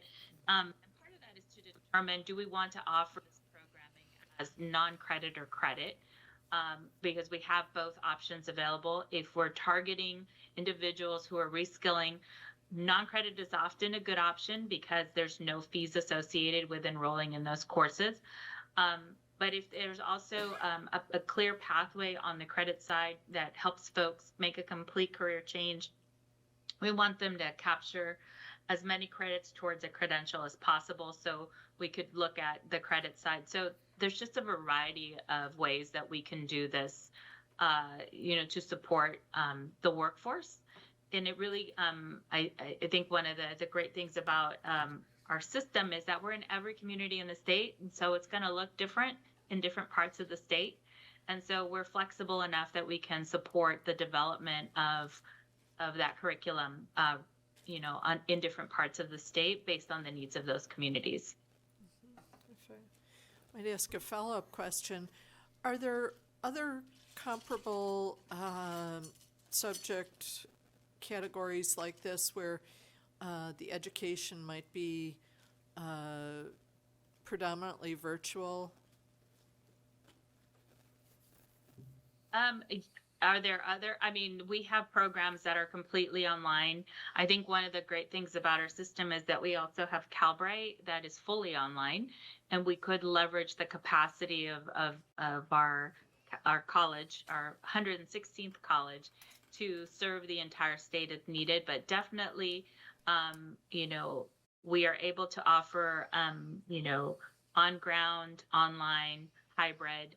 There are different modalities that we're able to provide the educational opportunity to individuals. So it just really, like I said, really understanding the community need, right? And what that particular community is looking for. How is that population looking to access the information? If it's predominantly online, then we can maximize, obviously, having institutions who already have, say, a curriculum available, maximize it, offering it across the state. But if something needs to be built out that needs to be on ground locally, then we work locally with our institutions to do that. So I think there's a tremendous amount of opportunities there. It's just a matter of making those connections. So I welcome, like I said, the opportunity to facilitate that. Okay, thank you so much. I think we have Deputy Controller with another question. Go ahead. Thank you, Chairman. Thank you, Ms. Sanchez. I thought it was really important for the California Community College Chancellor system to be well represented here in these discussions. When we're speaking about partnerships, right, like how the BoE can partner with the community colleges, one other partnership that came to light of is the partnership with public safety agencies, where there's fire and police personnel that conduct classes but under a community college accreditation. The college certifies the instructor, and the college awards the credit, and these students in turn get hands-on experience from professionals in the field. So if you can elaborate a little bit on that partnership, and if you feel that the Board of Equalization is a state agency, if there's any pathway for us to kind of fill that role too. There's so many different ways that we can design a program. Our partnerships in the public sector with our police academies and with our fire academies is just one way. Absolutely. Those partnerships obviously require memorandums of understanding and, different things to be in place to execute on those partnerships. But once they're established, they have obviously, the academies are responsible for recruiting of cadets, many of which are already employed by the various public sector agencies. So there's different ways we could structure a partnership. So that's one vehicle. Other vehicle is directly with, we work with a lot of employers and other agencies directly to design curriculum across the state that is standardized, that then can be deployed locally by our colleges. It really just depends on what you're trying to achieve, in how you execute on this particular program that you're trying to launch statewide, right? So one thing I will say is that curriculum is approved at the local level. So there's always that nuance of making sure that if we're rolling something out statewide, we want to make sure that all of our colleges are participating in the conversations around what we expect to see in terms of competencies for an individual completing a program. And so we often work with our accrediting organizations to kind of make sure we're clear what are the competencies. And then once we've outlined what those are, then our colleges are responsible for building curriculum to address the competencies needed to be successful in that occupation. But again, curriculum is locally approved, and so we want to make sure that we adhere to the local policies. The other thing that you're where we are a federation of colleges, we are locally governed. We have 72 districts, and each one of those will have some type of collective bargaining agreement for the faculty. And so there will be we have to be take that into consideration when we talk about qualifications for faculty. We have standard minimum qualifications for the state, and how that gets implemented is also a local decision based on collective bargaining. So just want to put that out there to say I'm not saying no, I'm saying it's a bit complicated, but it is absolutely something we can do because we do it for our other partners in other public sector agencies. Understood. Thank you so much. Yeah, I think you kind of, I was going to piggyback on that. It was kind of my question, what would be the biggest obstacle? And I think you just kind of hit it because you're right. At the end of the day, you're dealing with not only these unions throughout the different campuses, but many of them have their own elected boards, governing boards, right? Sometimes that comes into play. And as I was listening and hearing and actually looking at your photo here, we met at Santa Monica College many years ago. You were there, weren't you? Yes. Yeah, Yes. I'm just looking at you right now. Great to see you. I didn't realize you're the vice chancellor. Oh, well, good to see you. It's really hard to see folks in this medium because my screen is very small. So, I want to say that yes, I remember us meeting Maria Leon Vasquez was a colleague of mine, and I believe you're related, if I'm not mistaken. She's my wife, yes. She works at the college. But Yes. we met on, actually, you were doing some economic development, I think workforce there back in the day. That's right. With, was it Patricia Ramos, I think was there. Yes, Yeah. Dr. Ramos, absolutely. Yeah. It's good to see you then, Well, good to see you. even if it's really tiny. So now I'm looking forward to this partnership. We gotta continue this and make sure this happens. Absolutely. Especially, Absolutely. And if you know the colleagues at Santa Monica, you know we get stuff done. oh yeah. And I'm hoping we can take that and kind of hopefully create some kind of a model that we can use statewide.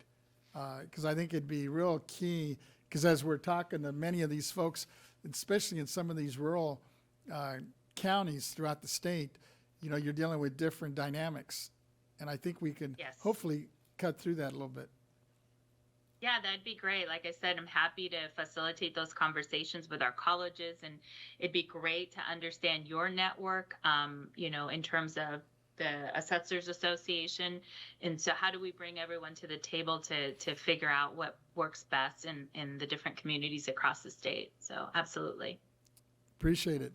Thank you for your time. I know you got a real busy schedule, and I think there's no other questions on this end. So unless you have one for us, I think we're good. No, thank you so much for the opportunity. I think you're going to hear from one of our colleges later today in your hearing. And so just know that we stand ready to support this effort. So thank you very much for the opportunity to discuss. Appreciate it. Thank you. All right. Take care. Bye-bye. Ms. Taylor, who do we have next? Our next speaker is from the California State University Chancellor's Office, Dr. Godfrey Gibson, Dean of Extended Learning at Cal State San Marcos. Welcome. Hello, can you hear me? Yes, I can hear you loud and clear.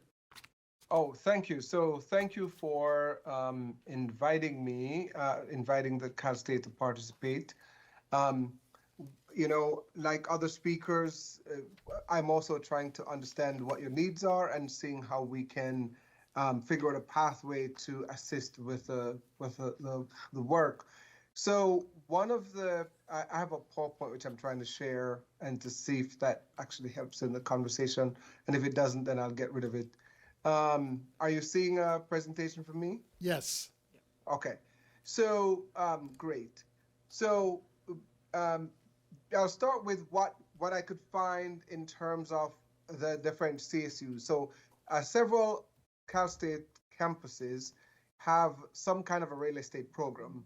Some of them are minor, some of them are certificate in real estate, some of them real estate is part of a finance degree, or they might have a real estate finance degree, and then they'll have all of these have some kind of a course in appraisal. So universally across the 1, 2, 3, 4, 5, 6, 7 or so institutions, there is some kind of a real estate program with a valuation course or an appraisal course in the curriculum. But I'm not sure that any of them meet it's pretty clear none of them meet the needs for what you're looking for, particularly with the auditor appraiser career pathway. And so as I understand it, and so you'll see on my screen, I have some stuff there, which is really my notes to try to make sure I understand what the pathways are. So as I understand the auditor pathway, you need to have a bachelor's degree with a specialization in accounting or 18 units of accounting, etc. And, the CSU, we have a number of different ways in which we approach curriculum. So somebody could earn a post-bac certificate in accounting, for example, that would include the units, including the auditing course that wouldn't be needed for this position. But we also have this, we also practice in the CSU this second bachelor's degree, right? And we use this for some other, and especially in healthcare, especially in nursing. We do a lot of we graduate a lot of nursing using the second bachelor's pathway, where somebody already has a bachelor's degree in another subject, and they're coming back and they're doing an accelerated pathway. So most of our programs, within 16 months, you become a registered nurse by going through this accelerated pathway. One of the reasons this is could be useful is that the second bachelor's require you to have 30 units in the major or whatever it is in the discipline that you're pursuing, but you're also allowed to double count up to 6 units from your undergraduate degree. So really, you could get through your second bachelor's with about 24 semester units, which could get close to fulfilling the requirements that you need there for the appraiser. And then it seems like the auditor, for the appraiser, the pathways, it's clearer. And I think probably ways which we could have there is some more intentionality engaging our students, because honestly, I've been having this conversation in several different respects with state agencies and with local governments, that students, when they go to college, are not thinking about employment in the public sector. And they are not interacting enough. When you're 18 or 19, you have not interacted as much with the public sector to know that there are people who work in the public sector and have careers, as opposed to us who are older and buy property and get things done through City Hall. And we understand that there's a whole system of government and of people who make sure the lights are on every morning and so on and so forth. 18-year-olds and 19-year-olds don't think about that. So there has to be a much more intentional engagement about the career pathways in the public sector. And then there's the advanced appraiser requirements. There's a space there for us to build like an advanced appraiser post-bac certificate. Again, these are things that are the certificate programs are fairly easily done. The second bachelor's may be a little bit more work, but the certificate pathways is much more easily done. So I'm going to stop there and then stop sharing and then see what questions you might have for me. Yes, we have my co-chair, Member Gaines has a question for you. Yeah, thank you very much, Mr. Gibson. I just wanted to highlight your comment, because this is the second time we've heard it, that students are not thinking of the public sector when it comes to a job. And so I'd just like to ask you, do you have any ideas of what we might be able to do to engage students and motivate them to take a look at the public sector when it comes to a job? Because, I mean, I think a lot of people kind of figure it out sometimes later in their careers, and they realize that, hey, there's an opportunity here to maybe use a skill set that I've developed in the private sector that I can use in the public sector. The public sector has a pension system. They've got benefits. And so I've talked to a lot of folks that have made that crossover and have been very happy. But how do we engage the young student that's looking for that job right out of college? Yeah, it's a great question. And so as I was preparing for this conversation today, one of the things I thought about is that even us in the university sector, we don't have that highlighted on our websites, right? We don't say, we talk about the various great job opportunities that students can get, but we could carve out on our website something about public sector employment and public sector career pathways.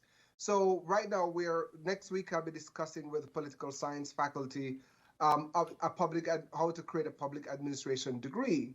We will need to educate students about why you would want to do that degree and what sort of jobs in the public sector that would lead to. So we can also do our part in the education sector to show students that there are pathways for employment in the public sector. And then, of course, as we are bringing in various speakers to campus, we're bringing executives in residence all the time. Most of our programs have some kind of executive in residence, or what we might call a professor of practice. So folks like you all who are doing the work, we bring folks to campus but often we don't necessarily bring in folks from the public sector. We will bring in people from the technology sector and biotech, and we'll bring folks from lots and lots of other sectors of the economy, and overlook that the public sector sometimes is 1/5 of employment in the economy. So I think a lot of it is more intentionality on our part of how we engage the public sector, and then bringing the attention to campus, bringing folks to campus so that our students can see, here are, I'll give you an example. 2 years ago, a group of us went to City Hall, and we got a lesson into how city government works. And all of these professionals in the room who are in their 40s and 50s essentially sat there and said, oh my God, I had no idea how this works. Now, Right. So a bit of a sad statement, right? Yeah. Yeah, I've noticed that CSUS does a great job with their government program, and also an internship program that gives students the opportunity to work in the state capitol in legislators' offices. And so I think, if we could envision a opportunity for just government in general, not necessarily the state legislature, but government positions in general, that would highlight those opportunities for students, would be great. Absolutely. Yeah, thank you so much. I appreciate it. Doctor, along those lines, I was wondering what your thoughts were on creating a certificate program under the Cal State system for auditors and appraisers. Yes, so I think that can be done. We as long as we could work with you to understand what are the competencies, right? So we are very clear when a student completes this program of study, these are the competencies they'll have. You can help us define those competencies, and we could put together that curriculum. I think that makes a whole lot of sense, so that as students are coming through as an undergrad, or students or folks who are returning, as the other gentleman said, there are some people who are returning, second careers, rethinking their career, having a clear pathway to say, these are the competencies, these are how you acquire those competencies. I think that makes a lot of sense. And to pair that with, internship opportunities, that makes a lot of sense too. So, and can be done, not very difficult to do. Oh, I have another question here for Deputy Controller. Thank you, Chairman. Mr. Gibson, I appreciate you representing the Cal State University system. We hit the trifecta today with the UC's community colleges and now the Cal States being represented here. Just to echo the chairman's comments, I do believe that exposure when you have an appraisal class, when you're taking classes teaching you about auditors, you're exposing those to the appraisal industry as a career option for those that are much later in their career to change it into their career, and also just finding a pool of well-qualified talents. In your earlier slide, you had a few universities that had the real estate minor or other type of programs, but how can we kind of get a blanket cover to make sure that all Cal State universities are offering some type of classes or lessons or degrees in real estate? What strategies would you recommend? So one thing that I think perhaps there is a commission in the CSU. We have this thing called a Commission on Professional and Continuing Education, and perhaps a presentation to the commission would be helpful, so that, because one of the things that the commission focuses on is workforce development, and so maybe a presentation to the commission could be very helpful so that they understand the needs. This commission then pushes out information to all of the Cal State universities to say, this is what we're hearing in terms of the need for workforce development across the state. So that could be a good way to go. As it happens, I am a member of the commission, so I could work with somebody, maybe the chairman, to maybe be invited to the commission meeting in the segment of the meeting where we discuss workforce development, so that you'll be able to talk more about what the needs are and where there are gaps in terms of the workforce that you need. Thank you, Mr. Gibson. Just for the record, what's the name of that commission? The full name? It's the Commission on Professional and Continuing Education. Thank you. And I welcome that. That'd be great. I think that'd be a good start to get this thing moving. Absolutely. And how often does that commission meet?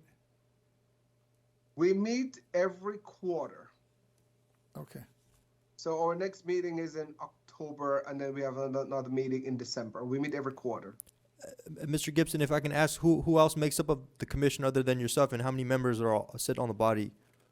So the commission includes, it's co-chaired by two CSU presidents. Right now, the president of CSU Long Beach and the president of CSU Northridge co-chair the commission.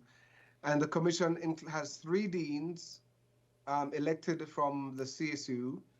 And it includes a member of the CSU Academic Senate sits on the commission. And it includes, I want to say, 2 provosts. It includes somebody from the chancellor's office, or a couple of members from the chancellor's office. And we also have community members that represent workforce development areas. That's great. Thank you so much. Yeah, that. Yeah, I Coach think that's Gaines. Yeah.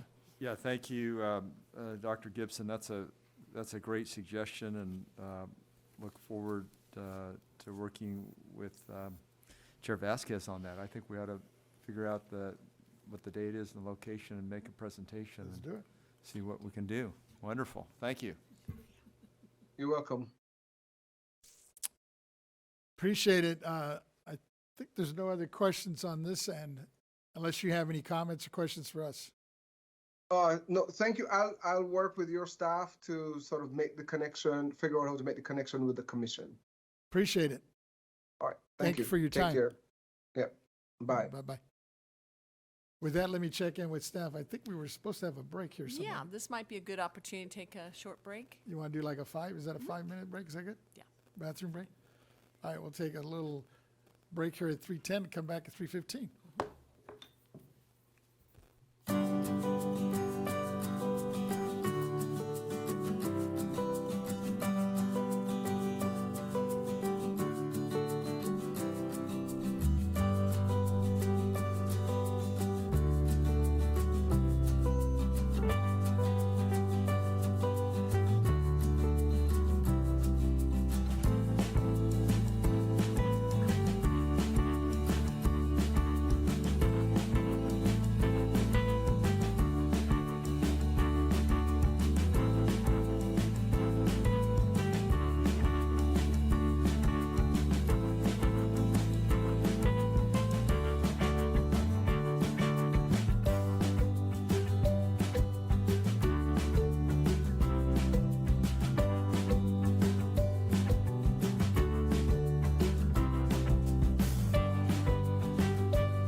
Okay, folks, I think we're all back and ready to go.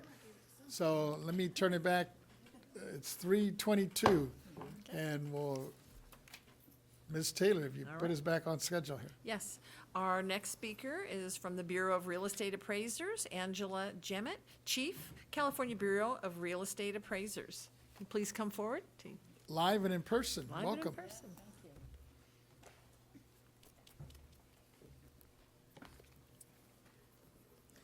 I indeed have found the beauty in Zooms, but when we can, I absolutely had wanted to, and I'm grateful, especially when I kept seeing some of those technical issues. I was like, did not want that to happen, and especially under this circumstances.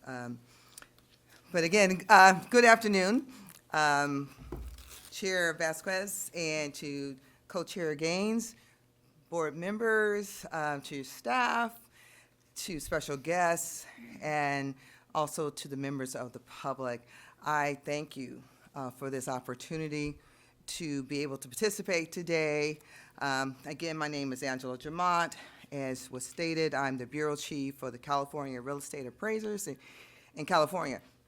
I always say in California because I do a lot of communicating outside of California, and I always like to acknowledge that we're speaking on behalf of California. So I'm actually glad to be in California talking to Californians today. It is a pleasure. And I will tell you that when your staff reached out to my office and gave this invitation, I was beyond excited. I actually thought someone was bugging my office because this conversation, this topic has been so much part of our conversation at the Bureau that I thought, who has been listening to my phone calls? And then I told your staff, I said, indeed, there is Christmas in August, because this was a very treat for me, and I'm excited, beyond excited, about the potential opportunity that we have here today. And I do understand that your office had been in communications, and as was shared by the controller, it's been a long time. And so 4 years for us, for sure. And I know that there's been things been going on, and I just thought it'd be nice to kind of share a little bit of what we've been doing at the Bureau, and then talk about where I think, what we believe is the opportunity of partnership and commonality between the Bureau of Real Estate Appraisers and BoE. So again, the Bureau's mission I want to bring to your memory is that our primary existence is to safeguard public trust, promoting professionalism in the real estate appraisal industry through licensing, education, and enforcement. We hold a vision of empowering real estate appraisal excellence, so the public expectation from us is held in the forethought of our minds and consideration, and we believe it should be reflective in our actions. So the passing, for some who may have heard, the passing of the Fair Appraisal Act through the Assembly Bill 984 by Assemblyman Holden in 2021 further strengthened our consumer protection efforts. This piece of legislation acknowledged the existence of potential appraisal biases and directed the Bureau to address it in several ways. First, in 2021, legislating directed Bureau to update our existing complaint forms through the belief that if they believe they were undervalued, that they had a form that gives them opportunity to acknowledge it, as well as opportunities for the Bureau to collect some demographic information. The law published prohibited a licensee from basing their appraisals on market value of a property on the basis of race, color, religion, gender expression, age, national origin, disability, marital status, source of income, sexual orientation, familiarity status, employment status, or military status of either the present or prospective owners or occupants of the subject property, or the present owner or occupant of the properties in the vicinity of the subject property, or any other basic prohibited by the Federal Housing Act. And then in January of 2023, any and all applicants and types for license within BREO are required to take a cultural competency, and renewing their license, they must take both cultural competency and the elimination of bias training as a part of their continuing education. To equip the educators in training our appraisers, we brought subject matter experts throughout California from civil rights departments, the universities, the colleges, to come and do an educational symposium on this topic. And we have that symposium still on our website. For those who may be interested in seeing it, it's on www.brea.ca.gov. Now, we didn't stop there. We began to look internally about how we conduct our investigation on this subject matter, and we have an MOU agreement with the Civil Rights Department to help us to identify and educate ourselves on potential complaints. So while these are embryonic steps for investigation, it is the utmost importance to us that we indeed protect the public, and we're compelled to do so at the highest opportunity in our qualifications that we can offer. So this leads me to the commonality that I believe that BREA has as we looked at the barriers for entry into the field of professional appraisers. We felt it was important to understand the demographics when we started. Labor statistics combine both the assessors and appraisers in the national statistics. And so we thought, let's take some time to look at California statistics. What does California demographics look like? And this was the first time ever in the history of our organization to have done such a demographic study. And today, I do not plan to try to give you all the statistics. They're really fascinating, and we will be publishing them soon. But I want to highlight a couple of them for you, and then kind of share where we want to head from these statistics. And one thing that it was very clear that in the 2022, and I will also say that we had over 2,500 appraisers respond. So that was pretty good. We had a 27.45 return rate. I'm always looking at statistics because if you don't have a good database, so people say, oh, how many people responded? We had over 2,000 of them respond. So this was a good feel for our organization. And so with that, again, looking at the national side says that 95% are white in this field. And it also says that the domination of the demographic is 70% male. So when we looked at our statistic, it was kind of nice to know that California has a little bit of more diversity in our demographic study. And so when I looked at just for the white, it was at 65%, not the 95 like the national statistics. And then men was slightly different. We had about 65 also. So it's a little bit different for our population of men versus female population. But here's something that I thought was also intriguing for you to know today. We asked the question, do you plan to renew your real estate appraisal license? 85.37 said yes. 6.84 said no. 2.79 declined to answer, and 5 said other. So we dug into the other, and the others kept saying, well, we're not sure. So we have 5% still that we can win back in our minds. So that's pretty good. So I say that all to say to us, right now, we both have another statistic that are very similar, and that is we have a graying population. We are now at 59.9, so 60% between the ages of 50 to 69. So what that says to me, important points to this is that we have a window of time, that we have people saying they're staying in, and the fact that they're staying in, but we know they're aging, So we need to be very mindful of our steps going forward of making the right moves to ensure that we have a proper pipeline to bring in new folks into this industry, because we have a window. We have a distinct window that we can work with, and that's a positive thing that we are there.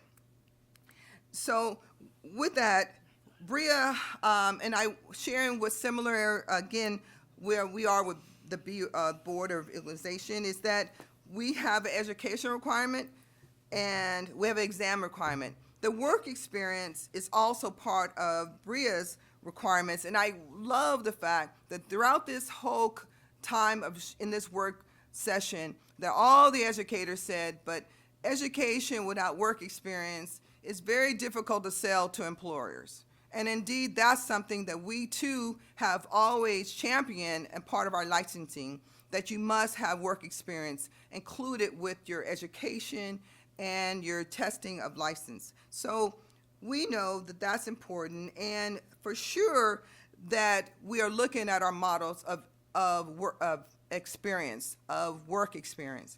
Now, I do know that you have a speaker on tap to talk from the Appraisal Institute to talk about one of the programs that we have. And so I won't spend a lot of time talking about the practical application of real estate appraisal. And we always call it PREA. PREA, they'll say which way version they'll say it, but we have that one. It is coming to California in September. So what month is this? We are right there. It's coming on board, and it's going throughout the nation, actually, this program. We also, in California, we are approving it to be 100% acceptable for licensures who want to use this system for their work experience. We also, and right now in our regulatory language, is writing in the language for practicums. We only have one state in the union that has identified a practicum that has worked, and that's the state of Mississippi. Mississippi had created a practicum that was amazing to find that they had such a high passing rate for their students who was part of this practicum. And this is something that we too are very, very interested in. So the question in our minds is indeed the traditional supervisor model is indeed something we want, but we need to enhance it. We also have two other models that's coming in to help bring down the barriers. So for us, we are saying we're creating these barriers, removals, in terms of systems, but how do we reach the people? And that's been the concern and discussion also today. We have already started a marketing aspect of reaching out to the students in terms of the high school students. High school students, and many times, and I always remember the day that I was sitting next to with my son with these scholarship awardees, and this one young man said he's going to go into a degree. I can't even repeat the name. It was so convoluted. I couldn't understand it, because I said, how did he know about that degree? How did he know about it? Somebody told him, this high school kid has someone educated him on a particular field that he can go into. That's what we need to do. We need to let them see that appraisal work is out there, and based on their skill set and their desires, motivation, you can get into this right away through a certificated program through the community colleges. And so this is something that we're very much interested in, and that's why I said, again, I felt like I have Christmas in August by being here discussing this very topic with you all, because that is exactly what we've been looking at. We've already started looking into the programs. There's a historical black college right now that has a certificated program within the university level. So we know we want to bring that information, bring that strategy that we've been already looking at, and combine it. To combine it says, because there's only really one distinct difference between Board of Equalization certification and BREA, is that you have taxation part of your curriculum, and we have the use path. So that is a only thing that we have to get beyond, and it's a simple thing because we can present it as we're building this plan with the community colleges, that this is the path they can go. They can take it either way. A united front will always be stronger than separate. And so we know that if we can take this in the partnership we can change the legacy of our industry right this year, right at the beginning of this time discussing, we talk about downturns, we're talking about developing. And the future is definitely in the hand, and I'm excited again to be able to talk with you today and hopefully continue this conversation in future work groups. So if there are any questions or comments, I'm pleased to take them. I think we have several. Let me start with my co-chair. You have any questions right now, member? Or let me go with Deputy Controller. Go ahead. Thank you. I really appreciate that presentation. Got me energized for the work that we're doing here. And you mentioned the retirement percentage that we're dealing with now. And something that during our findings that we've been finding is that there's been a shortage of people who are going to teach the appraisal classes for that younger generation to come by. So just in your experience, how can we create the pathway for those that are retiring or near retirement age to encourage them to take on a appraisal teaching role and kind of pump up that next level of talent that's coming through? Yes, I was just talking to a gentleman the other day who said, I just gave up my license, Angela. I said, why? He goes, well, I'm going blind. You know, I can't see. I said, and just to share with you my background, I used to be the executive director for the California Commission on Disability Access. My chair was blind, an architect who was blind, traveled around the world, was on 60 Minutes, blah, blah, blah, blah. I said, do not tell me about being blind as your issue. I know that we have different ways to do the same thing. It's called differently abled. It's my terminology. And so when people are retiring, they're saying, oh, I'm getting tired of doing the fullness. Yes, you may be differently now to use your skill sets, but exactly what you're saying. We are wanting to tap into those close to retiring age or retired or want to be retired and find exact use. And we are looking at it and we're calling it the enhanced supervisory model. It's a process of pulling back those supervisors or those who may not have considered being a supervisor, but bringing them into the training module because there's a lot of work to be done, especially if we're talking about taking the state of California through all these community colleges. We have a great wealth of knowledge that we can pull in who are looking at to retire and get them not from that direction. Yeah, I agree, especially as the COVID-19 pandemic has taught us about the prevalence of online classes, a hybrid class, also too modernizing the proctored exams. So maybe those senior appraisers are teaching online, and then maybe that exam is taken in person, vice versa. But just kind of trying to find new ways to engage and continue to not only fill up the pipeline of next generation, but also those that are at the senior appraisal level are able to teach and kind of bless us with the knowledge that they've gained over the 40, 50 years. Thank you. Chairman Vasquez, it looks like Assessor Rooney may have his hand up. Does he have a question? Hello, everyone. Oh, he does. This is Jim in Amador County. You can hear me, correct? We can hear you loud and clear. Okay. You know, I've kind of been waiting for this topic to come up because it's hard for us to hire appraisers right now, qualified ones or ones who we think would be good employees. And, you know, at the same time, you'd be surprised. We get calls once in a while. People can't find a real estate appraiser out in the financial markets. They're looking for people to appraise there. There's a shortage of appraisers in almost every direction, it seems to me. And it used to be in the 1990s that the hours that were worked by an appraiser in an assessor's office and the classes that they took, they used to count as something that would qualify them to be a real estate appraiser it used to be OREA, Office of Real Estate Appraisal. And a lot of appraisers that were working for assessors would use those class units and they would use the hours that they would work and they would apply to be an appraiser for OREA. Then they had the option to actually be an appraiser for financial institutions.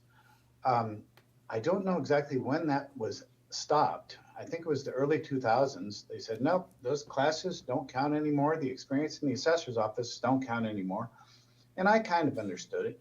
To be a real estate appraiser these days in the free market, it's it's very hard to get enough classes. Actually, the classes are easy, but to get the experience. It takes, I think, a minimum of 1,000 hours of experience in order to get your real estate appraiser license with the state. Now, you think 1,000 hours, well, that's really just 6 months work.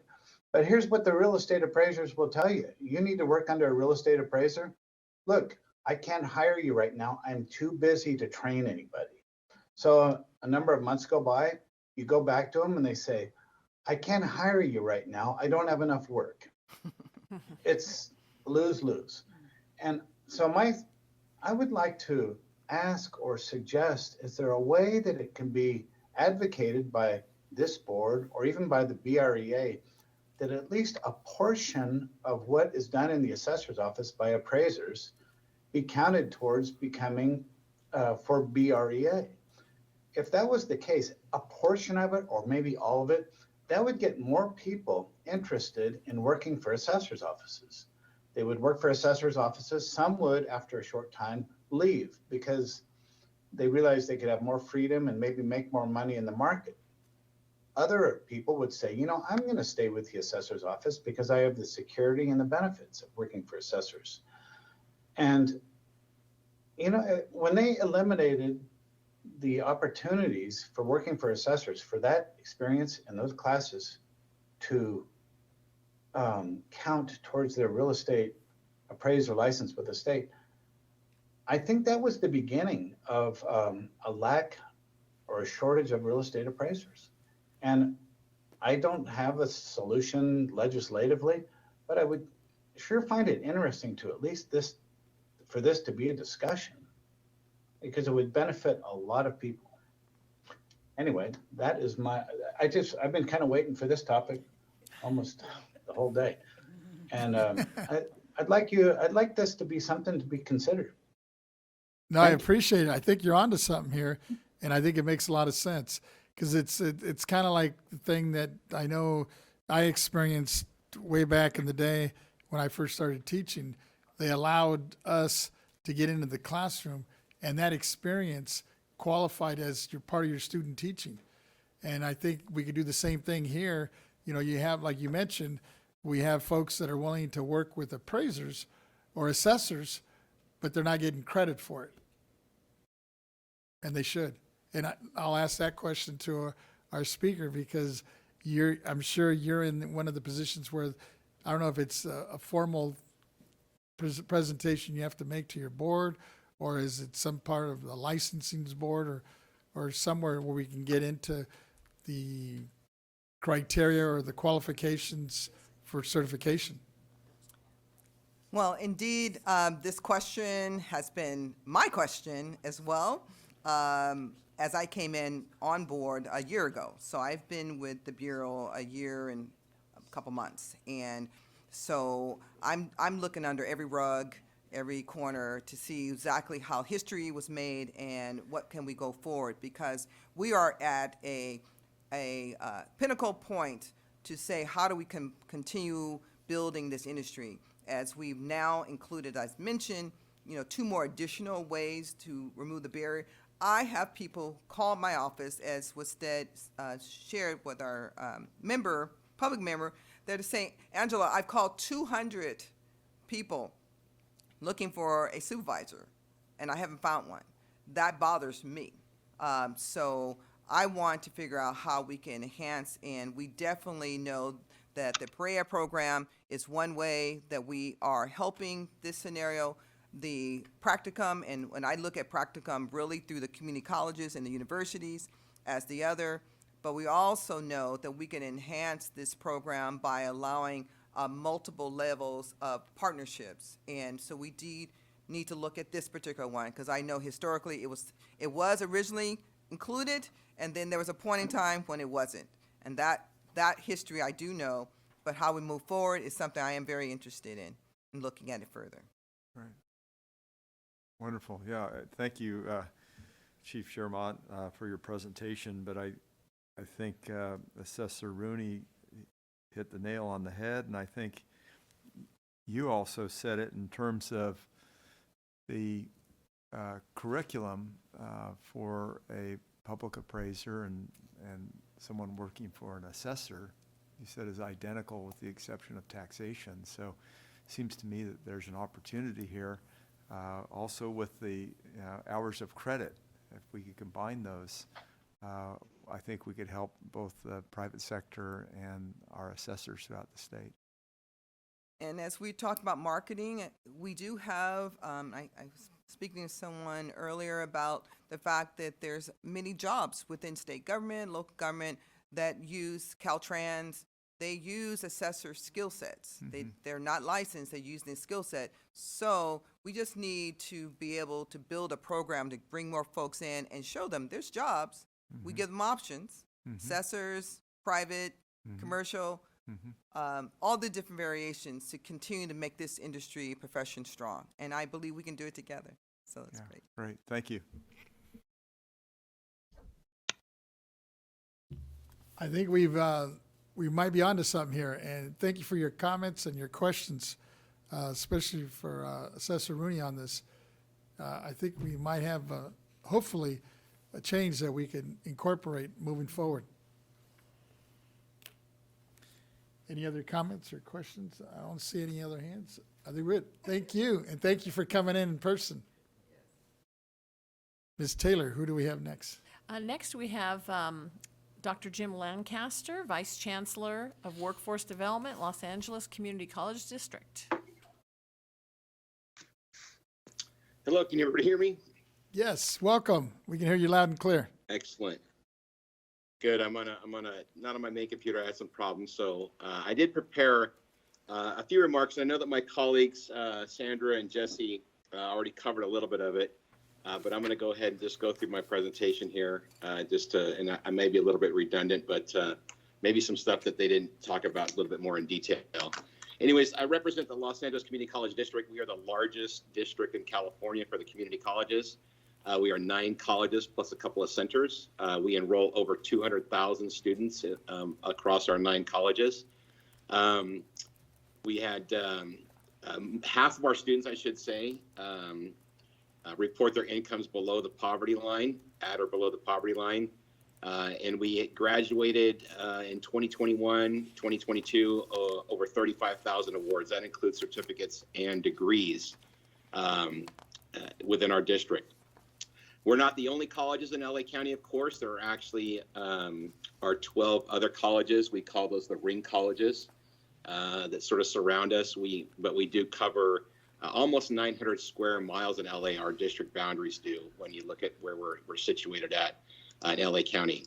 Like I said, 9 colleges, LA City College, ELAC, Harbor College, Mission College, Pierce College, Southwest College, LA Trade Tech, Los Angeles Valley, and West LA are 9 colleges that we have. As far as sort of where we're situated, we're also part of, and Sandra talked a little bit about this, the consortiums. We're part of what's called the LA Regional Consortium. That's made up of 19 colleges. We missed 2. There's a couple of them that don't participate. Antelope Valley and College of the Canyons, they tend to participate up with the Ventura colleges. But basically, we come together with that for a number of things. Mostly it's for curriculum alignment, to make sure that our programs are not overstepping on one another, that we're not creating too much duplication in the region, that we're addressing the actual demands that are needed by the industry for the occupations that are out there. Also for advocacy, for legislative work as well.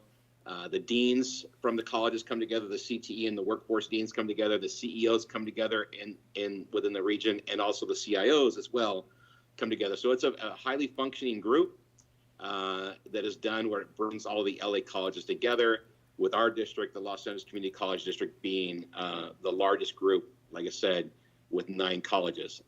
I want to talk just real quick though, give a little bit more sort of about, what we're looking for.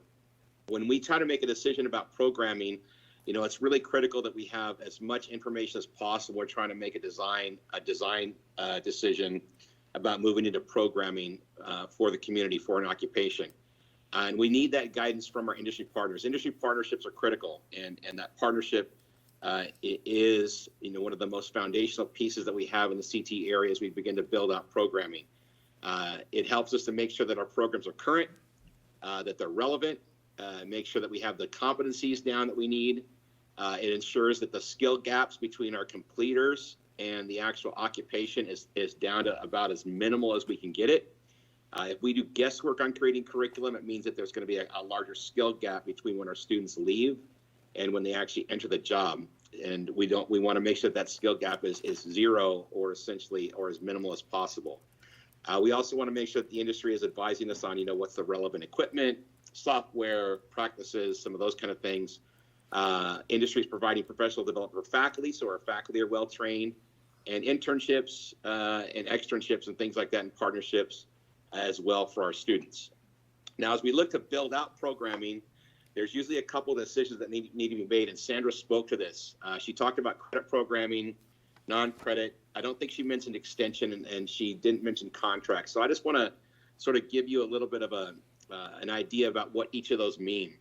So when we look at credit certificates and degrees, that's what most colleges are known for. People get an associate degree of science or an associate of arts degree or a certificate of achievement.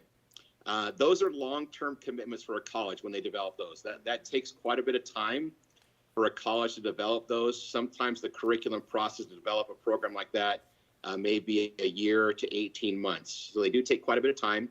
And once you develop that, you're going to be potentially hiring full-time faculty. And so you're making a tenured commitment for faculty. And so you really need to make sure that when you're building out a credit program that you know that there's going to be some longevity, that occupational demand, that industry is going to be around for a while because you are laying out quite a bit of resources in that, and you're making a very long-term commitment. The one thing about credit programming, though, at the community colleges, students are eligible for financial aid, and they're, of course, eligible for all the other services that potentially might happen. So EOPS and CARE and some of that other kind of stuff that we have in student services. Credit programs are financial aid eligible. We have the best deal in the nation at $46 a unit. They are great opportunities for stacking the credentials. So when we actually build out certificates and degrees, we often try to build them out around exit points for an occupation. So you may have something where it's like after the first 6 to 8 months that students may get a certificate, there may be an occupational exit at that point that they can exit, or they can continue on for a higher level certificate. Maybe there's 3 certificates that stack, and maybe after all 3 of those, plus some GEs, they'll get a degree. And so those stackable credentials allow us to basically exit out a student at a certain time for an occupation, maybe an entry-level position, or it'll allow people to come back in, perhaps with credit for prior learning. So they've done some work in the industry, they've got industry certification and credentials, they can come back in at a certain point and, of course, go through and either get the degree or potentially transfer. So on the credit side, we do a lot of that, and it's a great option, but it does take us a little longer to develop. On the non-credit side, non-credit is a great option for short-term certificates. So with non-credit in the California Community College system, we typically do CT programs that take about 6 months to complete. So we're looking for fast, short-term, quick certificates. There is no tuition fee for non-credit in the California system, so there's no $46 unit fee. There may be some costs that the students need to pick up some materials and things like that. The time to develop these programs can be much less. You can actually get them done sometimes if you already have shells developed. You might be able to do something in 3 months, up to about the time it takes to do credit programming. The one thing about non-credit programs, though, is students are not eligible for financial aid currently, even though there are costs, housing and those kind of things to go to school. But currently, right now, students do not get financial aid if they're attending a non-credit program only. However, on the campus, because they are a student, a California Community College student, they can access some of the other services. So they still may be able to access DSPS and some of those programs and health programs, but they just are not eligible for financial aid. The other program is extension. These are often called fee-based programs. So fee-based programs or extension programs, these are the fastest to implement. Sometimes I can get a program up and running within days. The difference with extension programs, though, is that the students cover the cost of the program. So all of the fees of the cost of the program has to be covered by a student. And depending on the length, it could be that the fee for the course is $50 to maybe $3,000 for a much larger program and a longer program. So the students are paying for everything when it comes to extension, but they can be ramped up rather quickly. The other benefit to extension is that we don't have the same requirements for the faculty hiring. For credit and non-credit, there are very specific minimum qualifications that Sandra spoke to around the faculty qualifications to teach those classes. With extension, you don't have the same master's degree requirements, you know, the same bachelor's degree requirements, or even associate. It's really a subject matter expert that comes in and teaches those. So it's faster to also find faculty to get in there. These are not financial aid eligible under the current Title IV that we have for financial aid right now. And students typically are unable to access other support services. They might be able to go to the library, but all the other support services or credit, non-credit don't exist. Extension classes are a great option for upskilling. So we want to upskill a student. We want to get them in a 2-month program, a little quick upskill, maybe a test prep. We're going to do an exam preparation or certification preparation. Extension works great. And then with contract education is essentially, it's any one of those 3 that I just mentioned, but the cost is covered by the employer or some agency. So it can be done for credit, non-credit, and extension programming. Somebody else is picking up the tab. You can cohort all the students through. You can put a group of students through that program and move them through. And as some people say, he who's paying is saying. And that's sort of the way contract education works, okay? It is not uncommon in the California system for us to start a program in extension because we can ramp it up very quick. The process is fast. The curriculum approval process is very quick. We start an extension under fee-based. We try it. We see if there's demand while we're building it out in either credit or non-credit, which takes much longer. So we can start an extension while we're working through the longer process, and then we transition it over to the $46 unit or the potential free system with non-credit. So that's a common practice as we look to do something like that. We just recently did that here at City College with our mammography program, which is an extension of our RadTech program. As we look for moving forward, if we're going to build a program, I know there's already a couple that exist in LA County. I believe we have one at West LA already, and there's one at Rio Hondo. But having an industry or an occupational advisory is critical, and there's really 2 phases to these advisories. The first phase is the folks in the room that make the decisions about hiring, because the validation of the LMI, we have labor market information, but to be able to validate that, we need the people actually doing the hiring. And so they may be the HR managers, they may be the CEOs in some businesses, but they're the ones that can say, we're going to hire 5 of these this year, and we're going to hire 5 next year, and we're anticipated to hire 5 for the next 5 years, so that we can actually make sure that we're going to have a demand that is similar to what we're seeing in the occupational labor market information. So that group of hiring managers or decision makers is critical to really to validate that demand. We need that first. Then we have an advisory that's made of the people that actually do the job or supervise the people doing the job, because those folks are required for us to actually build out the curriculum. We need them to let us know, what does this person do in a 40-hour work week? What do they do in a month? What are the actual skills that are done? What skills have to be done before another skill can be done? And what are the performance objectives? What's in the condition, the performance, and the criteria that have to be done, so that we know? Because if we have all of that, then we can really build the curriculum to minimize that skill gap from an exiting student to the actual entry-level workforce. The other reason we need the industry partners is we've got to have folks for work-based learning opportunities. More and more students want to know when they finish a program, is there going to be a job for me at the end? Out there looking for a guaranteed placement at the end. So having that work-based learning along the way with an internship, field work, or job cooperative education, we call it, is critical. And then one of the last things is just making sure that we have folks in the room that can help to make sure that we have the right software that we're using. They're securing faculty, helping us to secure faculty, bringing in folks, any kind of specialized equipment that we might need, and any other critical instructional artifacts to ensure students are going to attain that skill mastery or skill proficiency in all of the occupational performance objectives before we exit them. And so that's sort of the next step as we look at building something out. So that, I know that was maybe a little bit redundant with what Sandra and Jesse had, but I just wanted to give you a little bit of a sort of an overview on some of the process. And we do look forward as we can look at this in LA County. We've got a little bit already going on, but as we look to sort of expand this process, we've got a lot of real estate programs, is really getting in there and making sure that we actually develop any programming, additional programs that are going to make sure that we close that gap and get folks employed. Any questions? Thank you. Thank you, Dr. Lancaster, for that presentation. I like the one comment you made about how you can get a program up and running in days, I guess through the extension process. We should try to do that for the appraisers. I don't know how quick we can do that.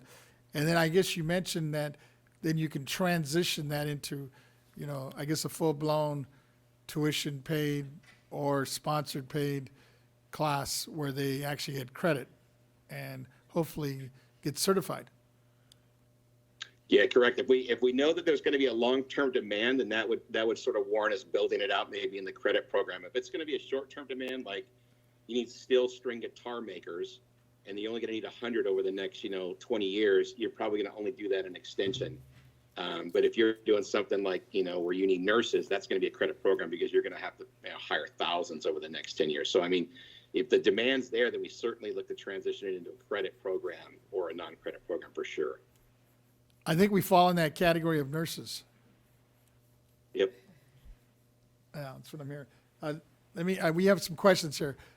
My deputy controller, go ahead. Thank you, Chairman. I wanted to follow up on that question. I want to first thank you for your presentation, but what are some of the indicators that you use to, if you decide to ramp up your program from an extension into something that's an accreditation?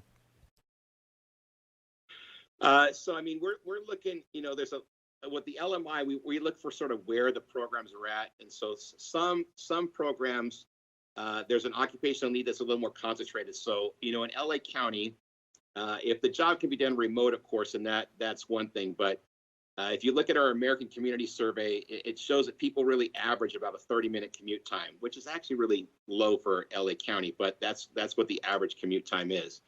And so we try to take a look when we're looking at sort of the job placement is where's the concentration of the occupation going to work at?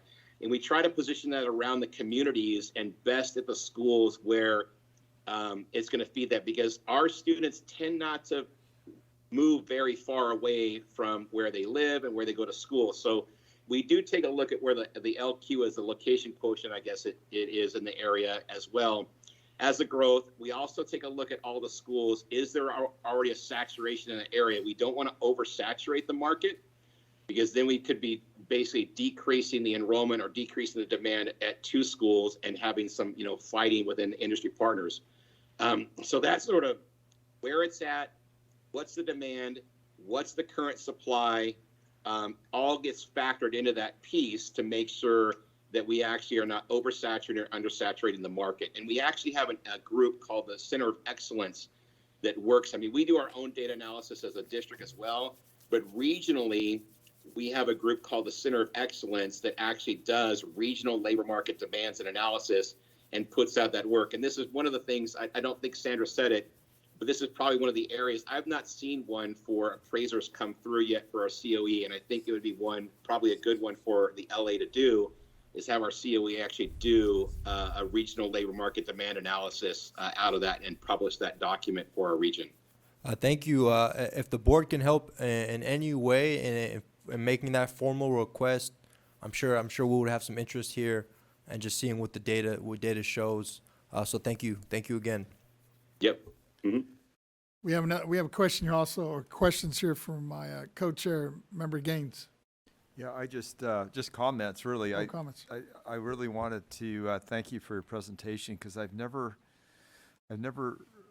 heard exactly how the system works in terms of credit, non-credit, extension, and contract. So that provides a lot of clarity, and so thank you much for that. And and just piling on this Center of Excellence, if we can get that analysis, that would give us a better picture of what the job demand is in California. That would sure be helpful. So thank you. Yeah, it's something I can do for LA. I mean, we have 8 regions. Like Sandra said, there's 8 regions across the state, but in LA, it's certainly something that I can make the request as being one of the LA colleges or the LA district, that the COE take a look at that and do that analysis for us regionally. Wonderful. That's great. Thank you. Mm-hmm. Yes, I think the Deputy Controller has another question. Just a quick question. How long does a study like that usually take after the formal request is made? The Center of Excellence usually is pretty fast. They can usually turn something around usually within a couple of months, and they produce it out. They tend to do a lot of analysis when a college wants to do a program, so they issue really an intent, and then they do a quick one. But they do just regular studies, and so we would just put it in the queue and say, hey, there's an interest for this, particularly if I said that, that this body is requesting it and is saying that there's a shortage. They'll probably get to it. So I'm gonna make the request. I plan on doing that anyway. So I'm gonna make the request that they do that just so we can have the regional data that comes out from that organization. And then that goes to the CEOs and it goes, everybody can see that. It goes publicly out. That's wonderful. Thank you. Thank you for the presentation. And I know you were worried that you were duplicating, but I think at the end of the day, I think you brought some clarity and actually kind of put some of the pieces together here. Looking forward to working with you, especially on moving some of this forward.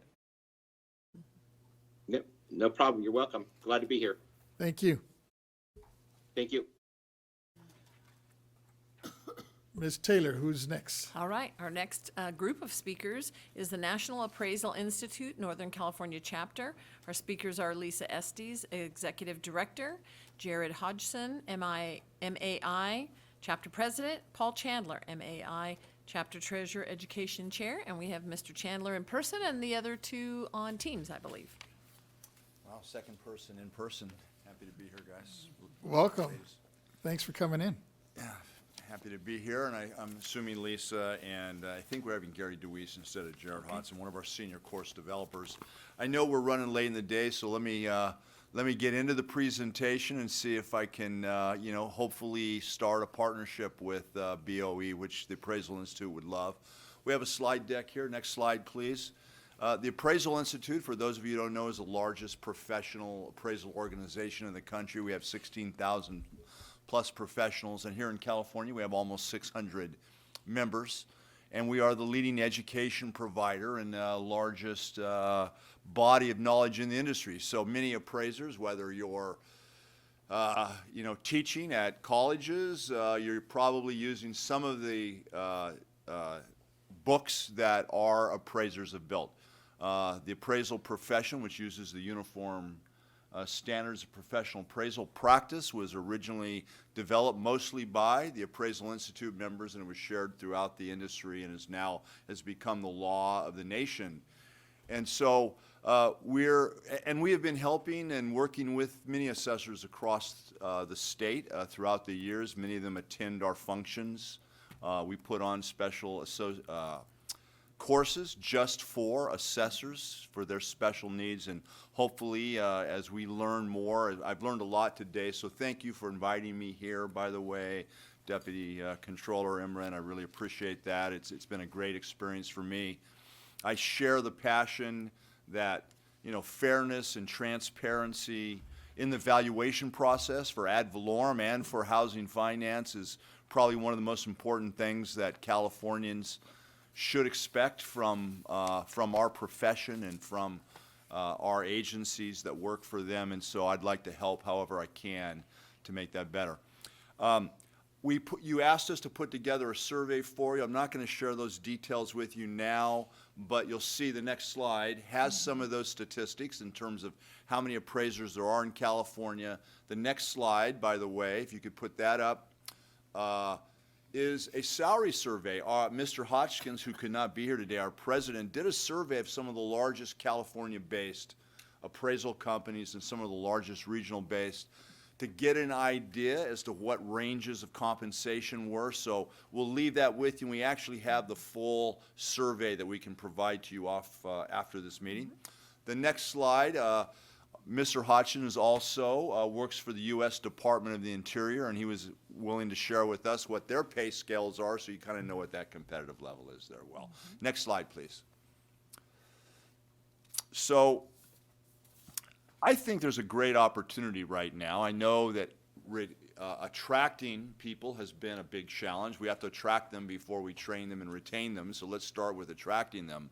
And as you know right now, in the appraisal industry, while many people believe there's a shortage, right now there's actually more appraisers than there is work right now, because with interest rates the way they are now, residential mortgage volume has fallen dramatically, And there are many appraisers who have been let go from their positions. And so I think if we start it with an outreach program and reach out to some of these residential appraisers, many of them have been trained, could be commercial appraisers, they just chose to be residential appraisers, and probably have a lot of the education that is needed to pass the auditor assessor certification.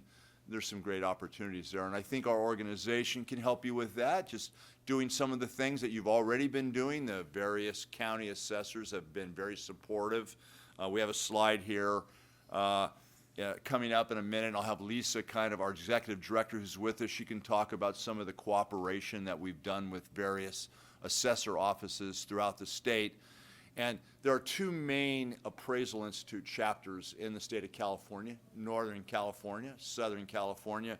We work closely between the two chapters, and we would like to work with you and make sure that your needs and what you're looking for and the recruiting efforts that you're putting in place stay in front of our members, because right now many of our members need that. Many of them are actually out looking for positions and new career opportunities on the residential side. So I think we have some unique opportunities there. Some of the conferences that we'd recommend you come to, we have these annual fall and spring conferences. Great place to have a booth there. I think we've already worked with some of your team to make sure that you have positions at some of our coming conferences so you can be out in front of the appraisal community with that. And with that, I want to turn it over to Lisa Estes, our executive director. Lisa, if you're there real quick, and you might share with the staff some of the work that we have done with the assessor offices throughout the state of California. Good afternoon, everyone. As Paul mentioned, I'm Lisa Estes, Executive Director, Northern California Chapter. We're probably the third largest chapter in the nation, and there's probably not a chapter that does the amount of education that this chapter does. As Paul indicated, we do have a long history of a relationship with many of the assessor offices in the Northern California area.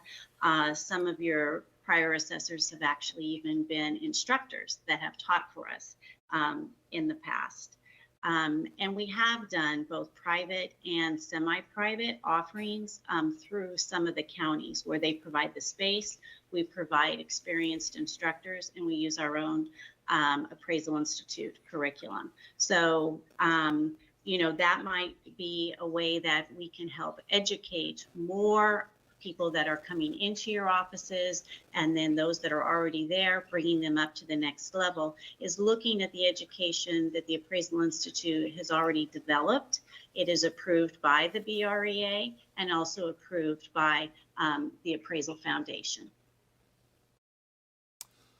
Yeah, we have all the courses that take you from being a trainee, a new college graduate, to becoming a fully licensed appraiser, and I think it'd be very easy with a little cooperation between some of the BoE staff and our team to modify some of our classes along with what the certification requirements are, and I think we could help with that.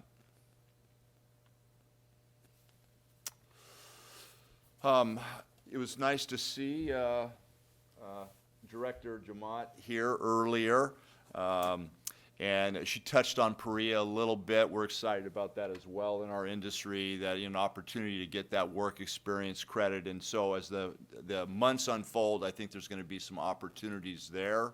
One of your assessors talked about the idea of maybe getting credit for the work done in the assessor's office. I think that's a great idea as well.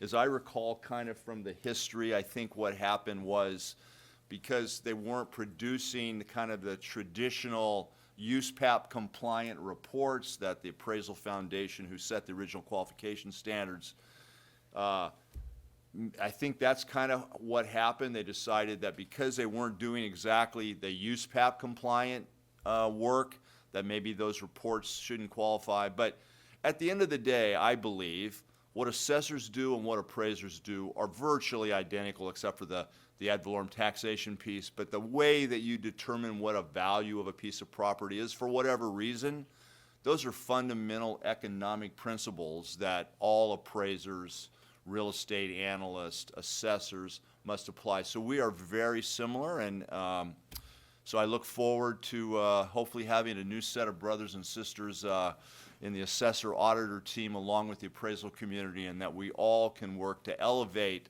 our profession and the importance of, you know, fair and transparent valuations for all. And with that, anybody have any questions for me? Yeah, there's several here. Let me start with my co-chair, Member Gaines. Yeah, thank you very much, Mr. Chandler, for your presentation. I appreciate it. And, tell me what's happening. You indicated that there are private sector appraisers that are looking for employment as a result of the downturn of the market. And so how do we get that communicated to our county assessors and the BoE here, who has been searching? Yeah, it's a good question. I think, you know, an artfully prepared direct mail letter to every residential, which would be ARAL licensed appraisers, and that list is available, I believe, through Director Jamat's office. You know, get that list and let people know that there are those opportunities out there, and if you can get it to them before Christmas, that would be a great thing, I think, for our industry and those folks, because it's very tough with, you know, we all know that the financial markets have been feeling some stress. Yes. There's been some bank problems. There's been some slowdown in lending, and when that happens, the appraisal community doesn't have as much work to do right now. Yes. Wonderful. That's a great idea in terms of a target letter. I'd be happy to help draft and work with anyone who wants help on that. Wonderful. Thank you. Appreciate it. I want to thank Lisa Estes, too, for her contribution. Yeah, absolutely. I just had a quick question for you on and I think you kind of touched on it, and I was just wondering what your thoughts are in terms of a future partnership between a government agency and your group, for example. Well, we are an education provider. That's really what we do, and we're the best education provider in the appraisal industry in the nation. I think most people would agree that we have the body of knowledge and the content, and so we'd like to be able to offer that to you and to your folks, and some sort of incorporation of your certification, you know, what you have to do to become a certified auditor appraiser mixed with what you have to do to become a licensed appraiser. Combine those education, maybe put a 5-series set of classes together. We work with the BoE so that becomes that your assessor's office can approve this particular education program. It'll be another one of the education programs that they can choose between. And if they went through our program, you have the benefit of a great body of instructors and teachers that have all been, you know, certified in teaching for the Appraisal Institute for quite some time. And what we've noticed when we've taught for the assessors in the past, the classes that they really like to come and attend our educational offerings is when we offer what we call specialty property types. How do you appraise an airport hangar? How do you appraise a bowling alley? You know, those types of unique properties that have interesting economic and real estate principles together, you know, you need to have someone who's walked down that path before and understands those financials to be able to teach you how to do that. And so we can incorporate specialized education that I think the assessor's offices can benefit from. And I appreciate it. I think we have a question here. Mr. Schaefer? Well, it's your first question of the day, by the way, so I want you to know I'm very honored, by the way. What? I think this might be your first question of the day, so I'm honored, by the way. No, you mentioned bowling alleys, you know, that became a fad. Everybody used to bowl, and then nobody bowled. So does the physical appraisal sort of changes as the demand for the product? Absolutely. You know, we talk about we have 3 primary approaches, right? Cost approach, income approach, sales comparison approach.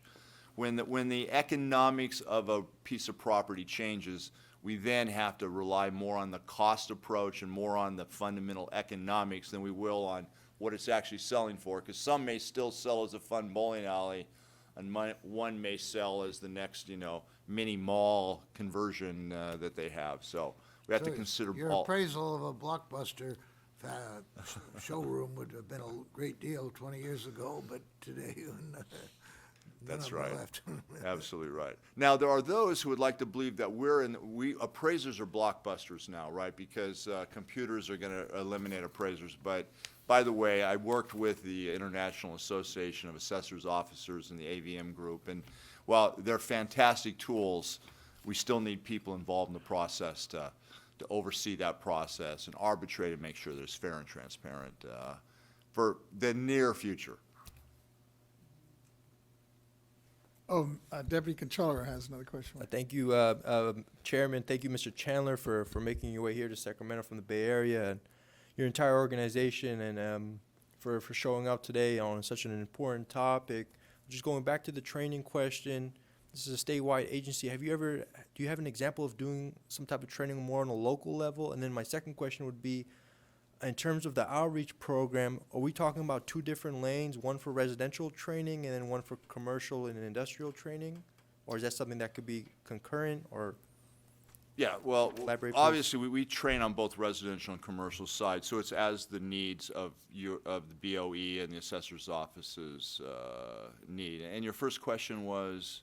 Just in terms Well, of in terms of rolling can we out do a a training. statewide deal? Yeah, so as the Northern California chapter of the Appraisal Institute, we've only done education in Northern California, but we have people come from all over the state. We have our big annual Tahoe conference, and that's usually a statewide California-based event.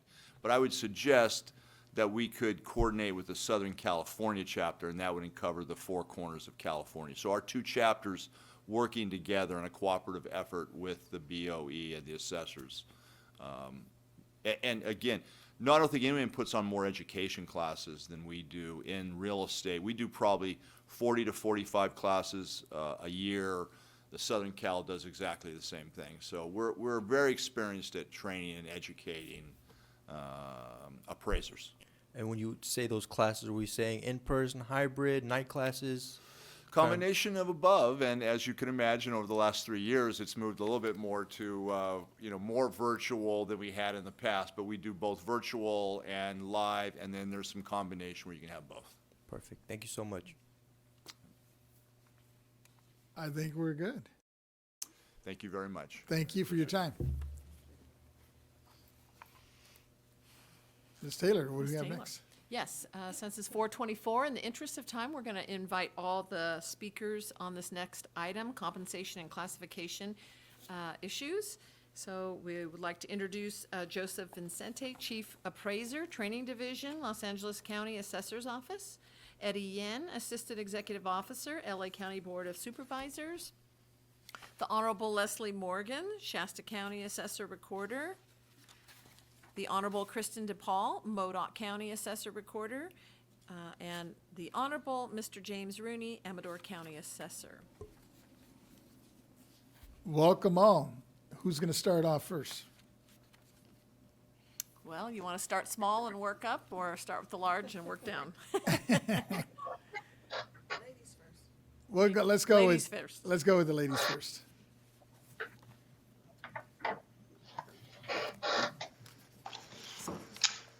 Okay, so am I starting then? You're on. Paul? But I can, okay, great. So as far as classifications and et cetera, I wasn't exactly sure what you guys were looking for from us on this topic. At our last assessors conference in Tahoe Palisades, we did speak about the idea of creating an interim auditor appraiser position. I think David Young brought that up, and giving the candidates 2 years to complete the requirements. And that seemed to receive a really favorable response from all of the assessors. I think that a lot of people like the idea of creating an appraiser aide in the position in order to move appraisers through the process. And so as far as like classifications, almost every county has different classifications and positions because of the vast difference in employee numbers. So I'm not sure if that's exactly what you were looking for. We're actually open. No, I mean, whatever you want to share with us. I think the key thing that I'm hearing, and I didn't realize until this last speaker, Mr. Chandler, was talking about, that I think we're seeing a lot of appraisers that are idling, and for whatever reason, I guess they were in the private sector, which maybe they were making a little bit more money, but I think now might be interested in coming into the residential side or working for our county assessors. And I'm just wanting to get your thoughts, especially since we have several of the assessors on, what your thoughts and ideas are on maybe how we can recruit them, or at least get the word out that there's openings and possibilities for them to shift from what they're doing, what they were doing prior when things were booming on the real estate side, and now that things are kind of idling, how we could use them in the different counties throughout the state. Actually, Hey, Chairman Vasquez. I'm sorry, Kristen. no, go ahead, Jim. Go ahead, Rooney. Okay, I want to tell you something. This issue is about compensation and money. I've never had an employee come in this office who said, I'm interested in public service. They're interested in a paycheck. They want a good paycheck. They want benefits. And, this problem of hiring people is the counties, especially smaller counties, they're not gonna pay what they're supposed to these appraisers or these employees. They're gonna pay what they can pay. And there's a big difference between what you can pay and what you should pay. And it's just the way it is. And this has been exacerbated in the small counties by Prop 19. In the large counties, there's these sales of houses that have $100,000 base year value. They sell for $1.4 million.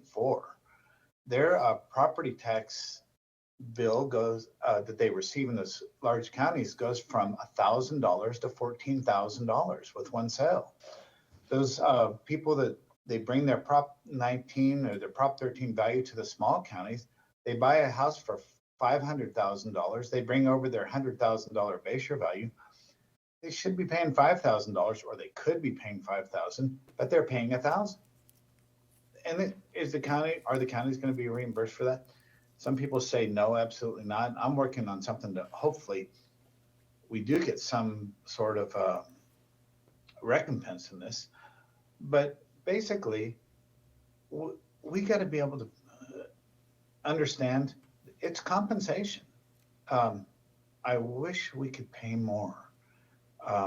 And, somebody brought up just a little while ago that there's these computer models and there's these way of doing things to be more efficient and come up with values. I'm kind of wondering if I can go to our board and say, hey, look, we're going to use some of this technology. We can eliminate an employee or two. Maybe we can eliminate 10%. Can you use that savings to pay everybody a little bit more just so that we can keep them there? That's an idea we're looking at right now. But I'm going to tell you, I believe that it is a compensation issue. Now, as far as BREA, if some of these classes would count and some of their experience would count towards them, that would be kind of a compensation issue. People would say, I am going to work for the assessor's office because I'm going to get the classes and the experience. And I think that would be a help too. And anyway, that is my concern. And by the way, the difference between small counties and big counties, it's a big difference. So I think you have at least two issues here, compensation. So thank you for your listening to me. No, I think you really hit it on the nail here when you're talking about compensation, because that's what we were hearing before. And I guess coming from a large county, I don't hear it as much, but I know folks in the smaller counties are constantly saying that. And I didn't realize it, and I think you brought it to light, the whole Prop 19 issue when they're transferring their property tax from a large county to a small county. You guys are taking the hit. Yeah, we are. If I may just make a comment, this is Joseph Vicente, Chief Appraiser at the LA County Assessor's Office, representing the large counties. Some of the ways that we're mitigating the problems with compensation is that prior to 2019, the LA County Assessor's Office classified new hires as appraiser trainees. They participated in a one-year training program, and they went through all the same training as they do now.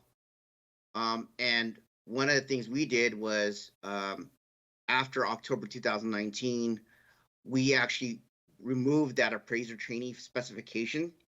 And so all new hires now are hired as appraisers.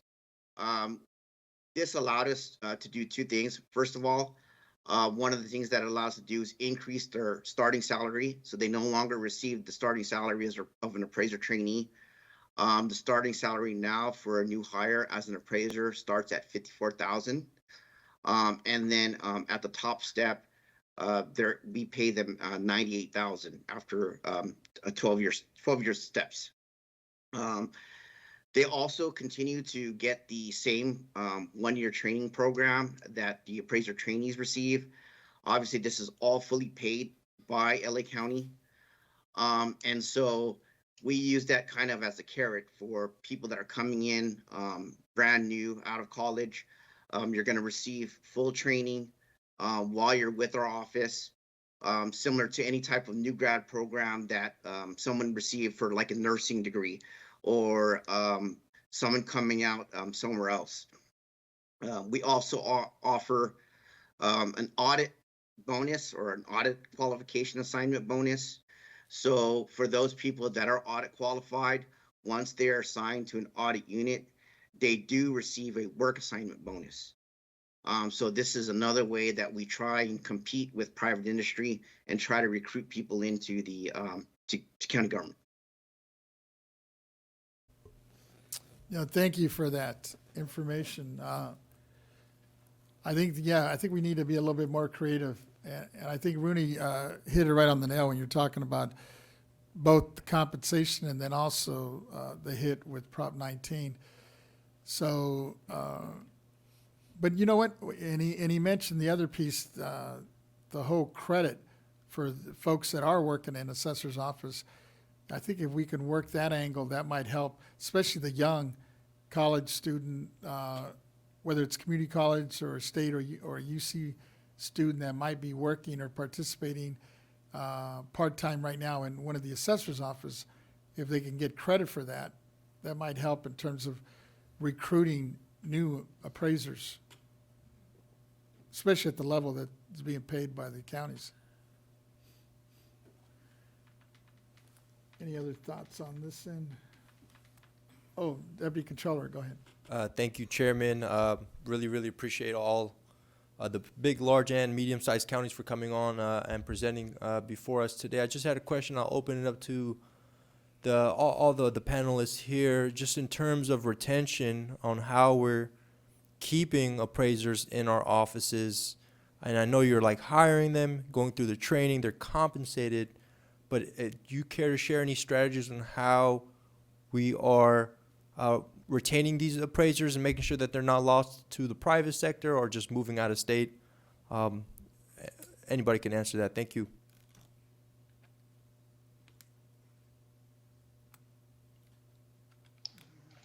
You know, So Modoc retention.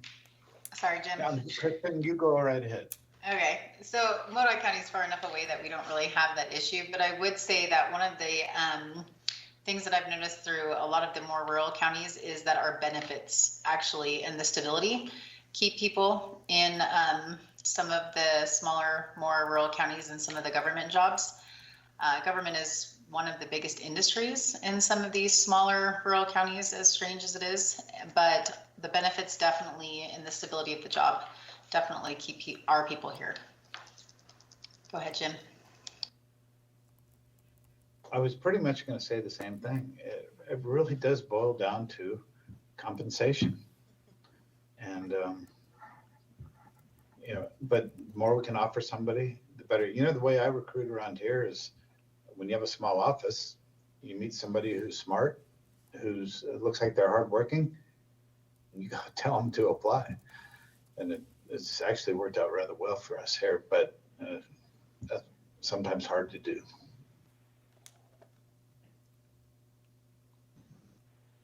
Thank you. Seeing no other hands or comments, thank you for your time and thank you. Oh, wait, I see a hand up. Are we able to? Oh, no, I Hi, guess, this is Leslie. I'm assuming it's my hand that you saw up.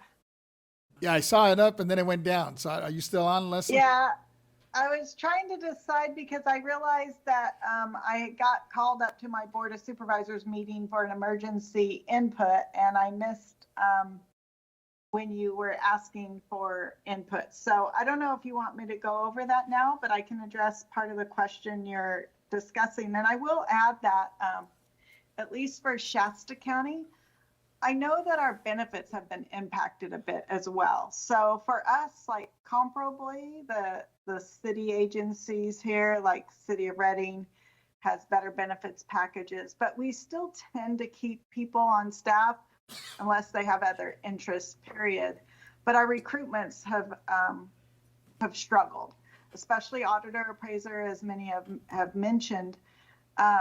And I'll say that the other thing I was looking at, and maybe it's possibly because my daughter's in the education, school psychology aspect, but with a county like Shasta, we have almost double like ACEs scores when you talk about our socioeconomic group of our children coming up in the community.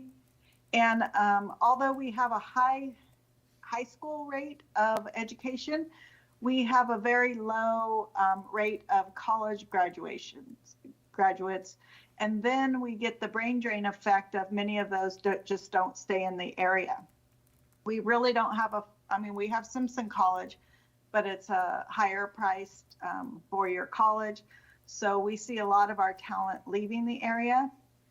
Years ago, probably 8 to 10 years ago, we would get college educated staff coming in at our entry level kind of specialists, more, I'll say the clerical, the support staff for appraisers, not even in our appraiser realm. And then a lot of those transitioned to our appraisers, where lately we don't get as many qualified applicants, or, we recently hired an auditor, then they left to go into the private sector. We reached out to the second person on the list. They had already gone into a different job as well. And then you hire people who might not even pass the courses that BoE offers. So, for me, it's a huge juggling act of what happens in the right moment as to, our real property appraiser position we're going to do interviews for next week. And we have probably 6 on there that after the oral boards, my management staff is excited to interview again.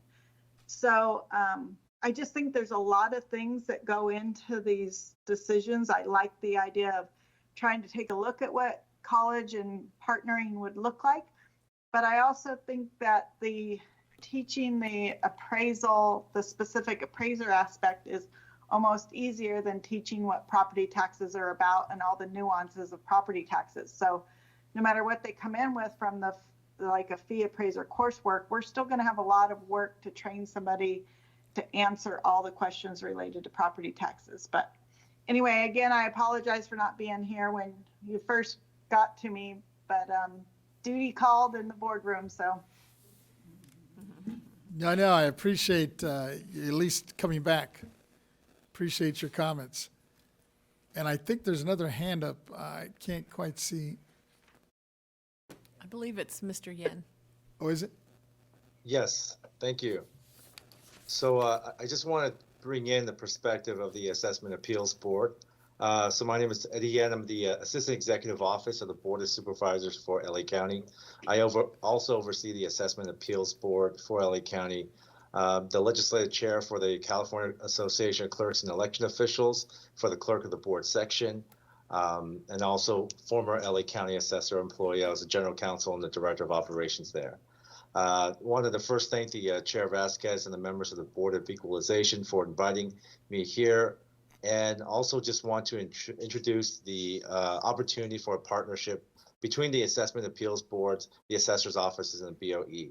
I think what we're talking about a lot here is not just about whether you could train on the technical aspects of being an appraiser, but more importantly, the interest level.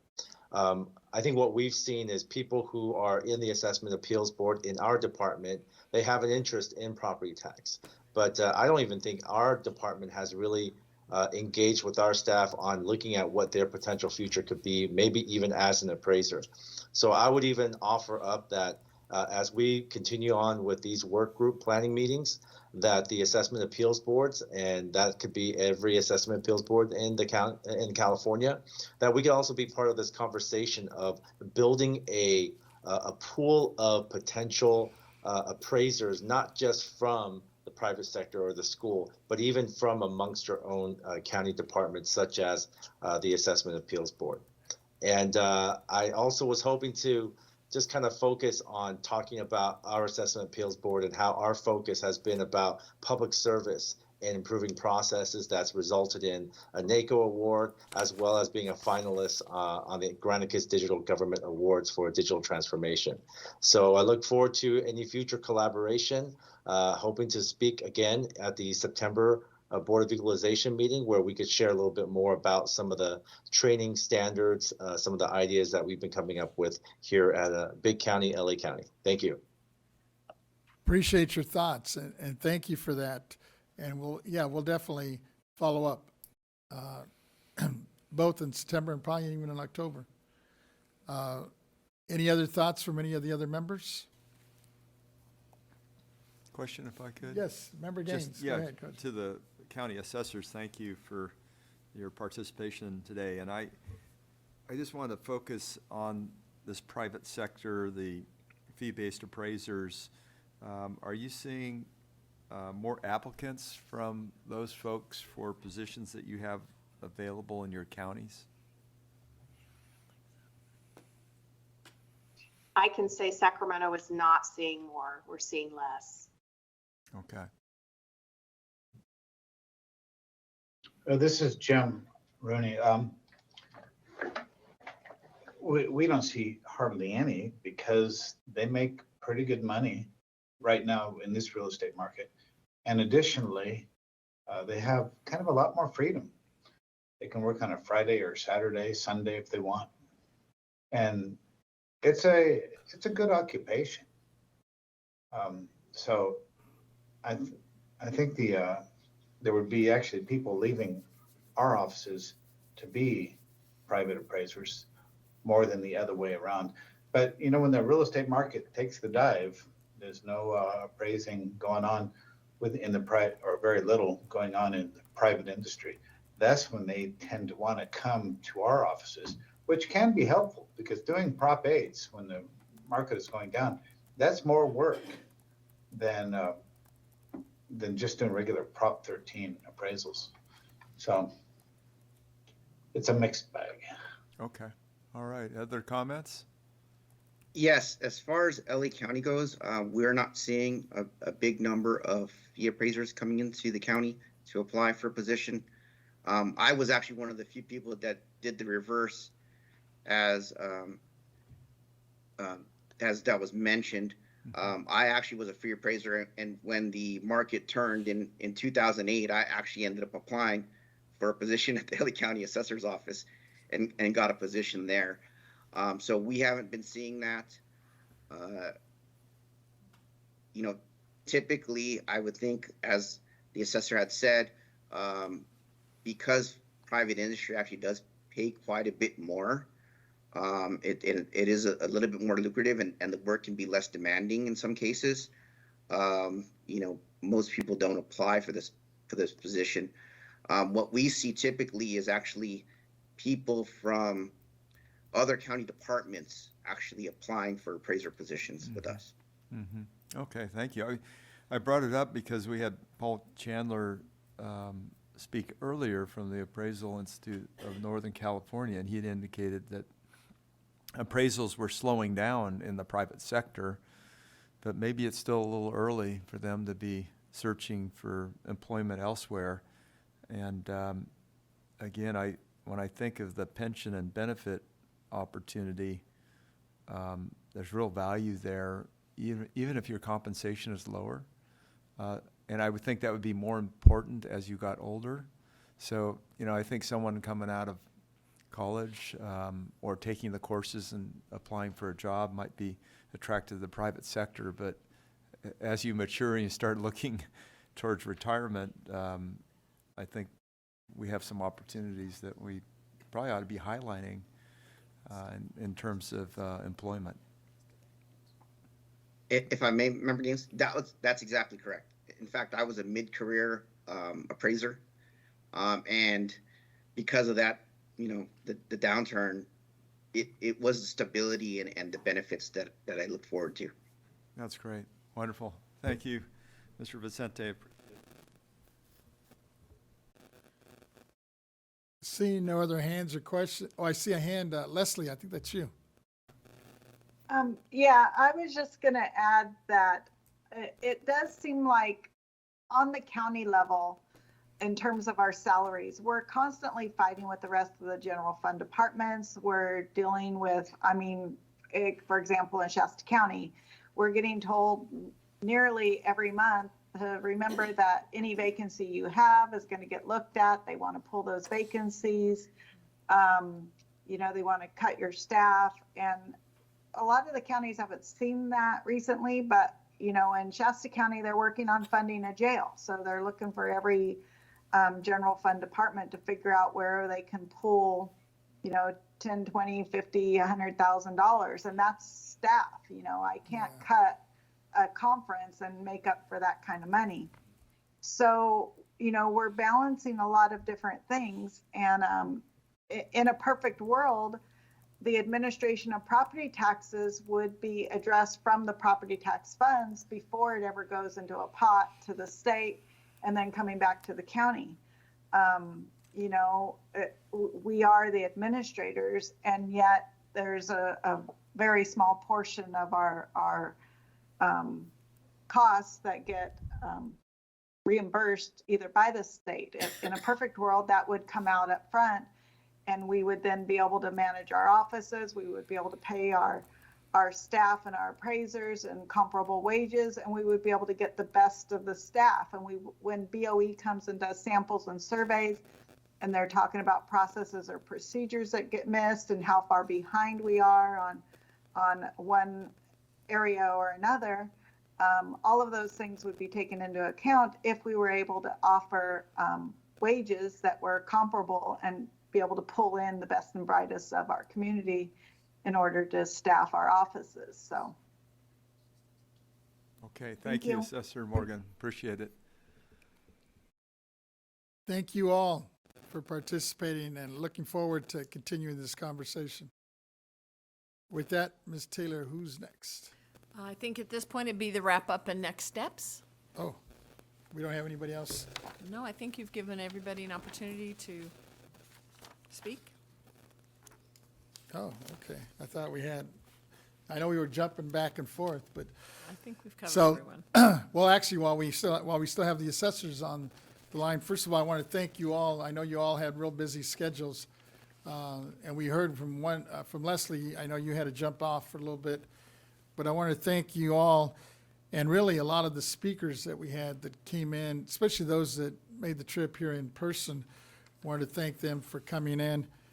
Really appreciated their input, their skill sets, and their experience they were able to share with us. I think we learned a lot, or at least I did, and I know members here in the interaction as I'm listening to the conversations and questions and comments, that I think we're making some headway here. One of the things that really jumped out at me, and it actually came at the last here with Mr. Rooney, just the whole compensation. Sometimes we forget that, or we overlook it, I guess. And that's going to be, I think, one of the biggest hurdles moving forward. But then it was refreshing to also hear from one of the members, or I think one of the staffers had mentioned that at the end of the day, while working for an assessor in one of the county offices, while it may not pay the best or compete maybe with the private sector, I think the benefits that they have and the security sometimes outweigh it, especially during these low periods or these hard, when we hit some of these hard economic times. So moving forward, I'm looking forward to crafting hopefully some language and a possible program. And, we had been talking about this emergency certificate kind of program. exploring that, especially with many of the partners that showed up today. We met some new folks that I hadn't met before, and it sounds like there's an interest, at least from those folks, to move this forward and to roll out what we think could hopefully help not only the assessors, but I think a lot of these other groups that came before us today. So looking forward for this partnership. I was really impressed with the synergy that came together today. And with that, let me turn it to my co-chair, Member Gaines, and then we'll open it up to the other members to give some wrap-up and closing remarks. Wonderful. Yeah, Member thank you. Gaines. Thank you, Chair Vasquez. I want to just thank you for all the effort and by your team in organizing all this, and my staff helping with yours. But I thought it was well done, well presented. I think we got a wide variety of very useful information. Some of the things that stuck out in my mind was I appreciate Chief Jamont and her comments in terms of trying to see if we can take a look at these curriculums that are so similar between real estate appraisers and assessor appraisers, and that if we could work on something that would give that our credit, that might draw more people to the counties and to the BoE in terms of employment. Secondly, really appreciate the presentation that was given by Jim Lancaster in looking at the different avenues through the community college system in terms of how you get folks educated. And we did talk about that extension opportunity as maybe some place to start. And then finally, I like this idea for something that's more short term, but maybe something that could have effect, and that would be a letter to fee-based appraisers about employment opportunities through our county assessors and the BoE, because my sense is that market is changing. People are struggling to, how do you buy a home today with the interest rates the way they are? So that, in my view, that's got to be slowing down. I'm sure there's different market effects depending on which county you represent, because I think in Assessor Rooney's county, he's got folks moving from all over coming into his county, so that's unique. But I think those are the three areas that really stuck out, but there's plenty more that was presented today that we really need to take a closer look at, and I think we've made great progress for determining what our next steps are from here. So thank you. Vice Chair Lieber, go ahead. Thank you, Mr. Chair. Well, I appreciate all of our speakers who are here in person or here digitally today. I think that every one of you added a piece to the picture of things, and I've gotten a lot of notes out of what you said, and I think that ultimately it's going to be working with the legislature to address the financial side of things, and then looking at what are the possibilities in terms of how individuals are working. Is distance work a possibility? And then a big question too is, how do you streamline the education and the qualifications without losing the quality and consistency and transparency for taxpayers? Because it's great to try to get flash forms of education, but really, where is the consistency for taxpayers? And again, I think that all this information is coming forward at a very good time for us to be having the conversations with the legislature about devoting more resources towards this. And I think, in a perfect world, the resources would be there, or they would be able to be prioritized by the boards. But as Mr. Gaines mentioned, Californians really are moving around the state as they retire or seek other housing options. And some of the lower resourced counties are ending up with a greater picture of needs and less money to meet them. So a lot of moving pieces to this, but this has been very helpful testimony today. Deputy Controller, go ahead. Thank you, Chairman. I want to also thank Co-Chair Senator Gaines. It's been an incredible day of progress. I'm very, very encouraged by the work that's been done. We have some action items on tap in mind. Bottom line, assessors, I want to also thank you. Assessor Wynn, you spent the whole day with us, so I really, really appreciate that. But we hear you. We understand that auditors and appraisers is vital to making California the Golden State run. We need to fill the pipeline with the next generation of talent and star power that's going to continue to do the great work of this state, and just kind of continuing to work together in a collaborative effort. I really appreciate the leadership of this Board of Equalization, too, for stepping up and hearing you and seeing you and understanding that this is a problem that needs to be solved in a relatively quick manner. So on my end, on behalf of the control, we're going to roll up our sleeves and make sure we see this all the way through. And I'm really, really excited to get it done. Thank you. So once again, thank you all. And I forgot to mention the staff. I think you mentioned a little bit, Co-Chair Gaines, your staff, my staff, and then even the controller. I know you had a hand in getting some of these presenters here, and just wanted to thank you for your time and energy on that.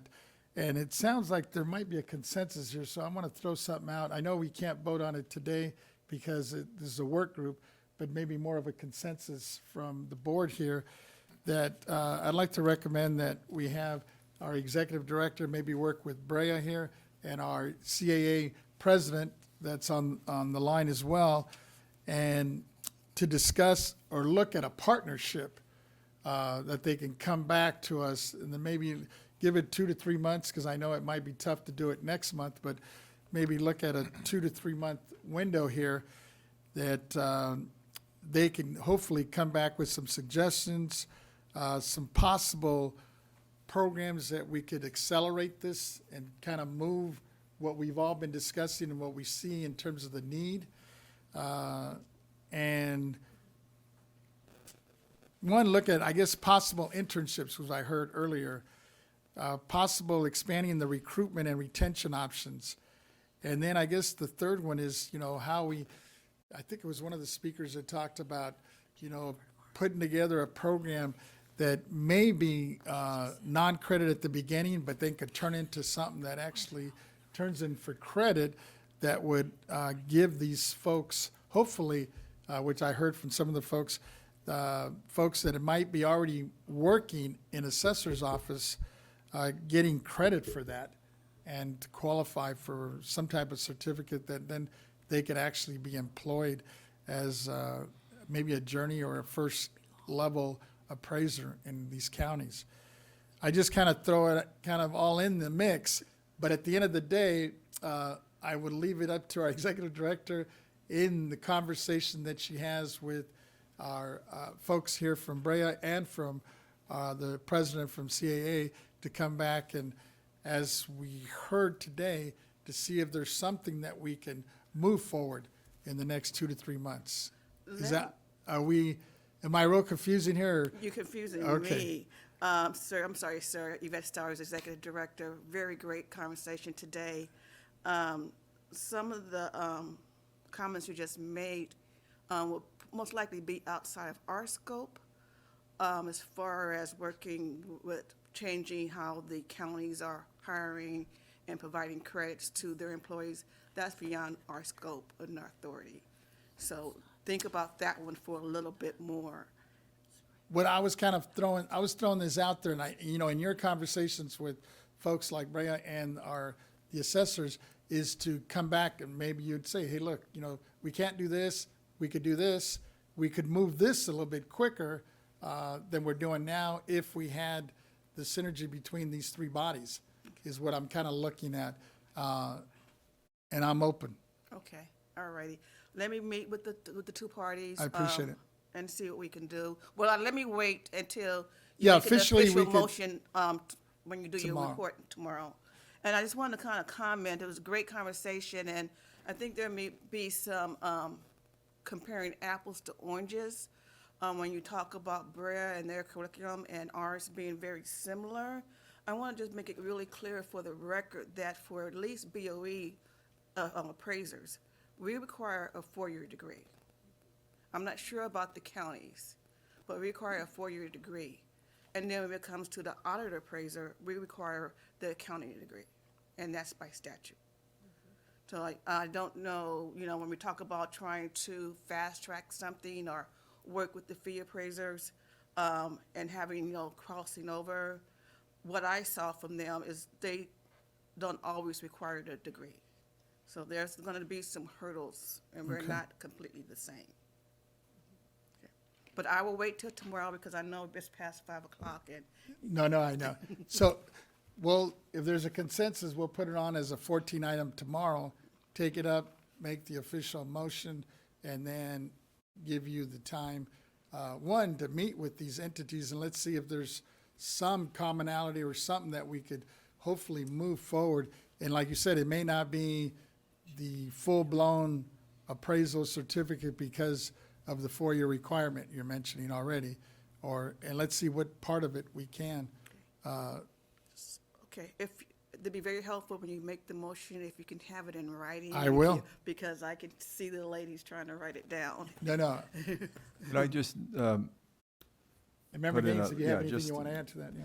be nice, working with the CAA in terms of, what are their education requirements for each of their counties, so we have an idea of how much maneuverability we have, because it looks very concrete. Thank you for clarifying that, in terms of the degree requirements for the BOE, and that's in statute, so not a whole lot of flexibility Not a there lot of unless we decide to flexibility. carry legislation and change that.